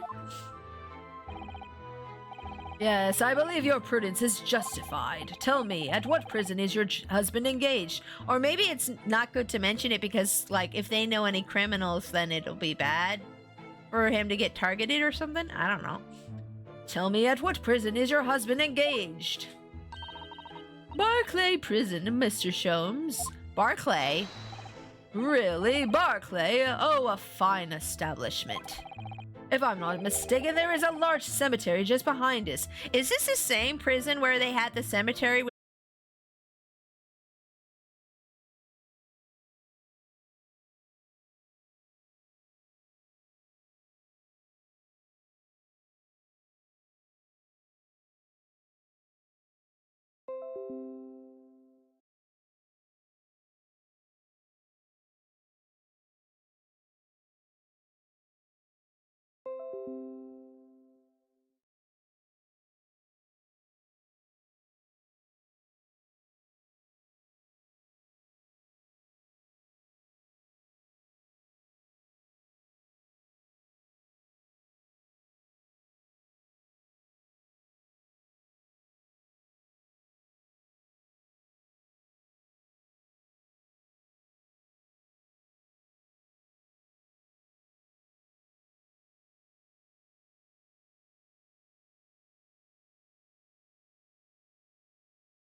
Hello? Oh, there we are. Anywho. Hello. Hi. I don't know what happened. Anywho. Yeah, sorry about that. Thanks for coming into the stream. We're gonna end here. My internet's being poopy. So like, you know, we're gonna end here. I'm dropping so many frames. But thanks everybody for coming in. Thank you, Foxy and Souls, for the bits. Thank you, MatterX and Cam, for being my moderators today. We had some new followers too. Thank you guys for the new follows. But yeah, sorry about that. Yeah, we had some internet issues on Wednesday too. That was crazy, but hopefully things get fixed here soon. I don't know what's going on. But anyways, guys, yeah, I don't want to risk it going down again. So we're going to go ahead and raid somebody real quick, and then I'm going to get gone. Sorry about that, guys. It's pretty close to ending time, I guess, anyway, so it's not that bad, but like, I'm so sorry. Let me see if I can get somebody to raid real quick here. Let's see here. Who's streaming right now? I'm gonna find a friend to raid real quick. Give me a moment. Who's streaming? Let me find the first friend I find. We're just gonna go ahead and raid. We're not even gonna like think about it. Let's go ahead and raid Trash Panda streamer. Yeah, let's raid. We're gonna raid Trash Panda streamer. Okay, let's go ahead and raid Trash Panda streamer here. And when you guys get in there, make sure to use the raid message, which as always is Trash Panda Army Raid. And if you are a subscriber, copy and paste that second message to use the raid emote. Guys, I'm gonna be back on Monday. On Monday, I'm doing a whoopsie. On Monday, I'm doing a art giveaway stream. So I'll see you guys on Monday. Sorry about ending the stream early, but you know, can't be dropping those frames. Anyways, I'll see you guys on Monday. Have a great weekend. Have fun in Trash Stream and take care. Okay? Bye-bye.